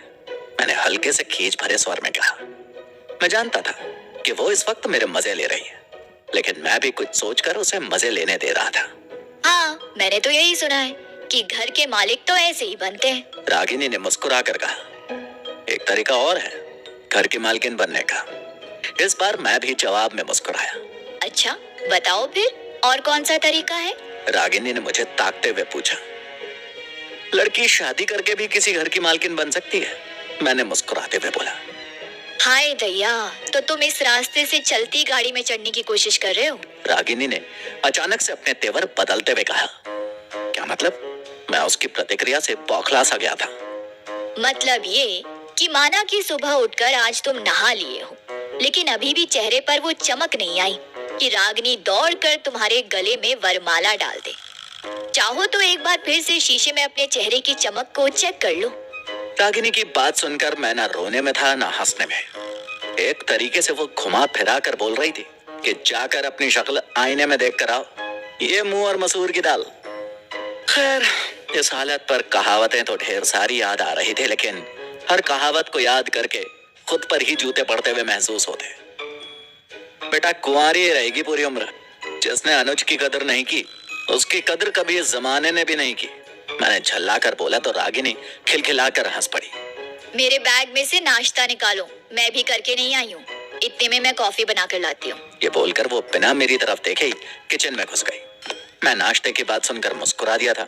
जो बात मैं सुबह उसे फोन पर नहीं कह सका था, वो इच्छा उसने बिना बोले ही पूरी कर दी थी। मैं इस वक्त कुमार गौरव के फ्लैट की घंटी बजा रहा था। दरवाजा कोई 5 मिनट के बाद एक लगभग 55 साल की महिला ने खोला था, जो कि अपनी सूरत से ही बता रही थी कि वे कुमार की माताजी है, असली कुमार गौरव की जबरा फैन। उन्होंने दरवाजा खोलते ही हमारी ओर सवालिया निगाहों से देखा। कुमार साहब से मिलना था। उनके कुछ पूछने से पहले ही मैं बोल पड़ा था। वो तो बेटा कल से घर पर नहीं लौटा है, अपनी बवाना वाली फैक्ट्री में गया था। अक्सर जब काम ज्यादा होता है तो रात को वही रुक जाता है। कुमार की माताजी ने एक ही बार में पूरी कैफियत दे डाली थी। कल से आपकी उनसे फोन पर कोई बात हुई है? मैंने साधारण भाव से पूछा। बेटा बात तो नहीं हुई उससे। एक बार रात को मैंने फोन भी किया था, लेकिन उस वक्त फोन स्विच ऑफ आ रहा था। माताजी ने उसी साधारण भाव में जवाब दिया। ठीक है माताजी, अगर कुमार साहब आए तो उन्हें बोलना कि वो एक बार अनुज को फोन कर ले। ये बोलकर मैं उन्हें नमस्कार करके उनके दरवाजे से रुखसत होकर अपनी गाड़ी में जाकर बैठ गया और फिर कुमार का नंबर अपने मोबाइल से मिला दिया। फोन इस वक्त आउट ऑफ कवरेज एरिया बता रहा था। मैंने एक बार रागिनी की ओर देखा। रागिनी के चेहरे पर भी इस वक्त कई सवालों की रेखाएं देखी जा सकती थी। कुमार के साथ कुछ गलत ना हुआ हो? रागिनी के मुंह से बरबस ही निकला। शायद वही हो रहा है जो हम लोग सोच रहे थे, मैंने हल्की सी चिंता भरे स्वर में बोला। शायद उससे भी कुछ ज्यादा बड़ा होने वाला है। रागिनी मेरी तरफ देखकर बोली, चलो थाने चलते हैं, देवप्रिया से भी मिलना है। मैंने रागिनी की ओर देखते हुए बोला। नहीं, मेघना और देविका ने देवप्रिया के साथ मिलकर ये जाल बुना है। थाने जाने से पहले हमें शर्मा जी को एक बार पूरी बात बता देनी चाहिए, और शर्मा जी से बात करने के बाद हमें सबसे पहले कुमार को ढूंढना होगा। रागिनी ने अपने दिमाग के सारे घोड़े खोल दिए थे। दिमाग तो आला दर्जे का लगाया इन दोनों कुड़ियों ने, लेकिन वो भूल गए कि उनका पाला अनुज से पड़ा है। मेरी बात सुनकर रागिनी ने अपना गला खंगारा, मानो कह रही हो सिर्फ तुम ही तुम नहीं हो, हम भी साथ में हैं, पाला हमसे भी पड़ा है। मैं उसकी इस अदा को देखकर हल्का सा मुस्कुरा दिया। मैंने उसी समय एसीपी निरंजन शर्मा का नंबर अपने फोन से डायल कर दिया। तभी कॉल वेटिंग में देवप्रिया का नंबर भी चमकने लगा, लेकिन शर्मा जी ने मेरा फोन रिसीव कर लिया था। कहो अनुज, कैसे याद किया? शर्मा जी ने आत्मीयता भरे स्वर में पूछा। आपकी रहनुमाई की जरूरत पड़ गई है जनाब, बहुत जरूरी मिलना है आपसे। मैंने शर्मा जी को बोला। मिलना है तो आ जाओ, अब तुम्हारे इलाके में ही आ गया हूँ, यहीं पुलिस लाइन में ही आ जाओ, मैं शाम तक यहीं हूँ। शर्मा जी ने मुझे बोला। जी जनाब, मैं कुछ देर में हाजिर होता हूँ। ये बोलकर मैंने फोन काटा ही था कि देवप्रिया का फोन नंबर फिर से चमक उठा। इस बार मैंने फोन उठाने में कोई कोताही नहीं की। तुम्हें 11 बजे आने को बोला था, तुम अभी तक आए नहीं और फोन भी नहीं उठा रहे हो, उसने गुस्से भरे स्वर में बोला। जिस वक्त आपका फोन कॉल वेटिंग में बज रहा था, उस समय आपके हाकिम एसीपी निरंजन शर्मा का फोन आया हुआ था। उन्हें मुझसे कोई जरूरी काम है, इसलिए अभी मुझे शर्मा जी के पास पुलिस लाइंस जाना पड़ रहा है। वहां से फ्री होते ही आपके दरबार में हाजिर होता हूँ। मैंने जानबूझकर शर्मा जी का नाम उसके सामने लिया था। ठीक है यार, जैसे वहां से फ्री होते हो सीधा मेरे पास ही आना। देवप्रिया के तेवर एकदम से किसी झाग की मानिंद बैठ चुके थे। बिल्कुल हाजिर होता हूँ जनाब, तब तक आप उन दोनों सुंदरियों के साथ चाय कॉफी का शगन मिला करो। ये बोलकर मैंने फोन काट दिया। मैंने देखा कि रागिनी मेरी तरफ ही देखकर मंद मंद मुस्कुरा रही थी।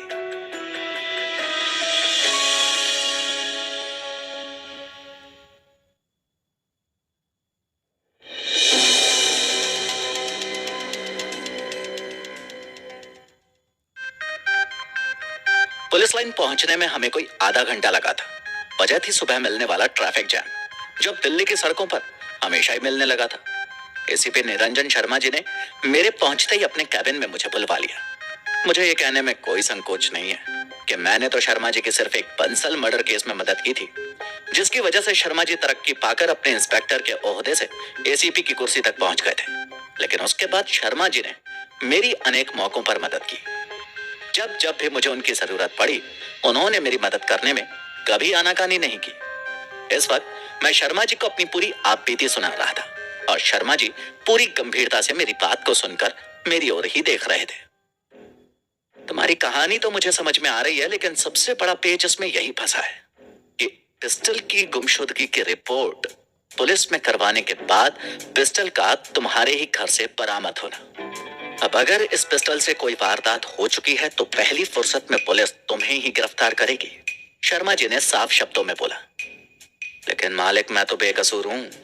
आपके रहते हुए आपके ही इलाके में एक बेकसूर इंसान को फांसी चढ़ाने का इंतजाम कैसे किया जा रहा है?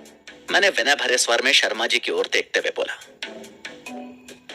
वर्तमान हालात में मैं अपने किसी मातहत को तुम्हारे खिलाफ कोई कार्यवाही करने से तो नहीं रोक सकता, लेकिन इतना जरूर कर सकता हूं कि इस कार्यवाही में मैं समय लगवा दूं। लेकिन उस समय का सदुपयोग तुम्हें खुद की बेगुनाही साबित करने में करना होगा। शर्मा जी ने पहेली से बुझाई। क्या मतलब? मैं और खुलकर समझना चाह रहा था। मतलब ये कि इस केस में तुम्हें अपनी मदद खुद ही करनी होगी। रागिनी तो है ही तुम्हारे साथ। मुझे पूरी उम्मीद है कि तुम इस मुसीबत से भी बाहर आ जाओगे। शर्मा जी ने इस बार रागिनी पर नजर डालते हुए कहा। लेकिन देवप्रिय तो पहली फुर्सत में मुझे उठाकर जेल में ठूंस देगा, फिर मैं अपनी मदद कैसे कर पाऊंगा? मैंने शर्मा जी को बोला। तुम थाने जाओ, तुम्हारे वहां पहुंचने तक तुम्हारे केस में वहां का पूरा निजाम बदल चुका होगा। कोई भी तुम्हें परेशान नहीं करेगा। तुम्हारी तत्काल गिरफ्तारी को जब तक मेरे बस में होगा, मैं रोकने की कोशिश करूंगा। फिलहाल इस वक्त इससे ज्यादा मैं तुम्हारी कोई मदद नहीं कर पाऊंगा। शर्मा जी ने अपनी मजबूरी बताई, लेकिन वो ये बोलकर सिर्फ ये जता रहे थे कि वे मेरी ज्यादा मदद करने में असमर्थ हैं। लेकिन मैं जानता था कि उनकी ये मदद मेरे लिए कितनी बड़ी मददगार होने वाली थी। मैं जेल से बाहर रहकर तो रागिनी के साथ मिलकर अपने खिलाफ बड़ी से बड़ी साजिश को बेनकाब कर सकता था, लेकिन जेल में जाने के बाद मैं कुछ भी करने में असमर्थ था। मुझे गिरफ्तारी से बचाए रखना ही इस वक्त मेरे लिए वरदान साबित होने वाली बात थी।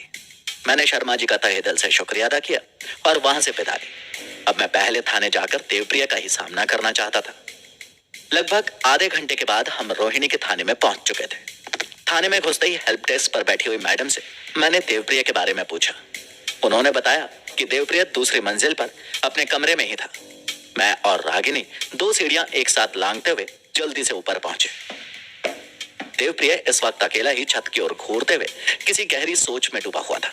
जैसे ही हमने कमरे में कदम रखा, उसका ध्यान भंग हुआ और उसकी नजर हम दोनों पर पड़ गई। मुझ पर नजर पड़ते ही उसके चेहरे पर एक अजीब सी मुस्कान खेल उठी।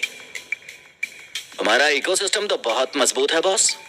मुझे अपने केस से ही हटवा दिया ताकि तुम जेल जाने से बच जाओ। मेरे लिए ये खबर खुद नहीं थी, लेकिन तभी मेरे कान में शर्मा जी के वो शब्द गूंज उठे जिसमें उन्होंने बोला था कि मेरे थाने पहुंचने तक मेरे केस में सारा निजाम बदल चुका होगा। अब मुस्कुराने की बारी मेरी थी। जब सामने वाले का सामना किसी जंग खाए हुए सिस्टम से हो तो फिर अपने इकोसिस्टम का प्रयोग करना ही पड़ता है। मैंने कुटिल स्वर में उसे बोला। कहना क्या चाहते हो? साफ साफ बोलो। देवप्रिया को मेरी बात समझ नहीं आई थी। तुम्हें कैसे पता कि तुम मुझे जेल ही भेजोगे? उन दोनों लड़कियों से मिलकर कौन सी खिचड़ी पका रहे हो? मुझे सब पता है। कल रात को मेरे घर से निकलकर वो दोनों लड़कियां कहां गई थी और आप कहां गए थे। मैंने ऐसे ही अंधेरे में तीर छोड़ा, लेकिन मेरी बात सुनकर जिस प्रकार से वो सक पकाया था, उससे मुझे तीर निशाने पर लगने का एहसास हो गया था। मैंने तुरंत उसे दूसरी चोट दी। जनाब, जासूस हूं, कोई घसियारा नहीं हूं। नाम अनुज है मेरा, सबकी खबर रखता हूं। और आप क्या समझते हो वो सजा याफ्ता मुजरिम लड़कियां आपसे वफादारी निभाएंगी क्या? इसलिए उनके साथ मिलकर मुझे किसी झूठे केस में फंसाने की कोशिश करने से बाज आ जाओ। नहीं तो अनुज वो ग्रह है जो अगर किसी की कुंडली में आकर बैठ गया ना, उस इंसान की कुंडली के सारे ग्रह एक साथ उल्टी चाल चलने लगते हैं। ये बोलकर मैं उसके कमरे में रुका ही नहीं, क्योंकि मैं जानता था कि इस वक्त उसके बस में बाकी कुछ था ही नहीं। और अपनी पुलिस या धौंस में वो बस मुझ पर झपट ही सकता था। लेकिन मैं अभी इस पुलिसिये के साथ बात को ज्यादा बढ़ाना नहीं चाहता था, क्योंकि मैं नहीं चाहता था कि एक पुलिसिये के चक्कर में थाने का पूरा स्टाफ ही मेरे खिलाफ हो जाए। कुछ भी था, अभी गर्दन तो मेरी फंसी ही हुई थी। मैं वहां से निकलकर सीढ़ियों से तेजी से उतरते हुए थाने के इंचार्ज माहेश्वरी साहब के कमरे में घुस चुका था। इस वक्त वो एक फाइल में बड़ी गहराई से उलझे हुए थे। मुझ पर नजर पड़ते ही उन्होंने अपने सामने पड़ी हुई कुर्सियों पर हमें बैठने का इशारा किया। उनका इशारा मिलते ही मैं और रागिनी उन कुर्सियों पर विराजमान हो गए। माहेश्वरी साहब ने भी कुछ ही पलों में अपनी नजर फाइल से हटा ली। अपने केस के सिलसिले में तुम भगवान सिंह से मिल लो, अब वो तुम्हारे उस पिस्टल की गुत्थी को सुलझाएंगे। माहेश्वरी साहब ने केस देवप्रिया से लेकर भगवान सिंह को दे दिया था। ठीक है सर, मैं मिल लेता हूँ भगवान सिंह से और उन्हें पूरे केस के बारे में शुरू से बता देता हूँ। मैंने कुर्सी से उठने का उपक्रम किया। एक बात का ध्यान रखो अनुज, अगर तुम बेकसूर हो तो तुम्हारे साथ इस थाने का कोई भी स्टाफ गलत नहीं कर सकता। उसकी जिम्मेदारी मैं लेता हूँ। मुझे इस बात का इल्म है कि इस शहर में तुम्हारे धंधे की वजह से तुम्हारे दुश्मनों की कोई कमी नहीं होगी और वो लोग तुम्हारे साथ कुछ गलत करने की भी फिराक में होंगे। लेकिन यकीन मानो, हम तुम्हारी स्थिति को भी ध्यान में रखकर ही कोई कार्यवाही करेंगे। माहेश्वरी साहब ने मुझे भरोसा दिया। ठीक है सर, मैं जानता हूं कि आपके रहते हुए मेरे साथ कुछ भी गलत नहीं हो सकता। मैं बोलते हुए अपनी सीट छोड़ चुका था। चलिए, उम्मीद है कि अगली बार कोई शिकायत हुई तो पहले सीधा मेरे पास आओगे। ये बोलकर माहेश्वरी साहब ने मेरी ओर अपना हाथ बढ़ाया, जिसे मैंने तत्काल अपने हाथ से थामा और गर्मजोशी से हाथ मिलाकर वहां से रुखसत हो गया। भगवान सिंह का कमरा नीचे ही थोड़ा अंदर जाकर था। जिस वक्त मैं उनके कमरे में पहुंचा, उस वक्त वो भी किसी केस की चार्जशीट तैयार करने में व्यस्त थे। आप ही भगवान सिंह हैं जनाब? मैंने उनसे पूछा। मैं ही भगवान सिंह हूँ। आप कौन है? भगवान सिंह ने मेरे साथ साथ रागिनी पर भी नजर डालते हुए पूछा। जी, मेरा नाम अनुज है और माहेश्वरी जी ने मुझे आपके पास भेजा है। मैंने भगवान सिंह को पूरी इज्जत बख्शते हुए बोला। आजा भाई अनुज, बैठ जा। मैं तो कब से तुम्हारे आने का इंतजार कर रहा था। भगवान सिंह अब अपने हाथ के कागजों को एक तरफ रखकर मुझसे पूरी तरह से मुखातिब हो चुका था। जी, आपसे ही मिलने के लिए आया हूं, मैंने जवाब दिया। जितना मुझे हमारे साथी देव ने मुझे तुम्हारे केस के बारे में बताया है, उस हिसाब से तो आप पर अभी तक कोई केस बनता नहीं है। अब पिस्टल आपके घर से गुम हुई और आपके ही घर से बरामद हो गई। इस गुमशुदगी के पीरियड में अगर उस पिस्टल से कोई वारदात नहीं हुई है तो तुम लंबी तान कर सोना। लेकिन भाई, अगर कुछ गड़बड़ हो गई तो फिर पुलिस वालों के सवालों के घेरे में तुम आ ही जाओगे।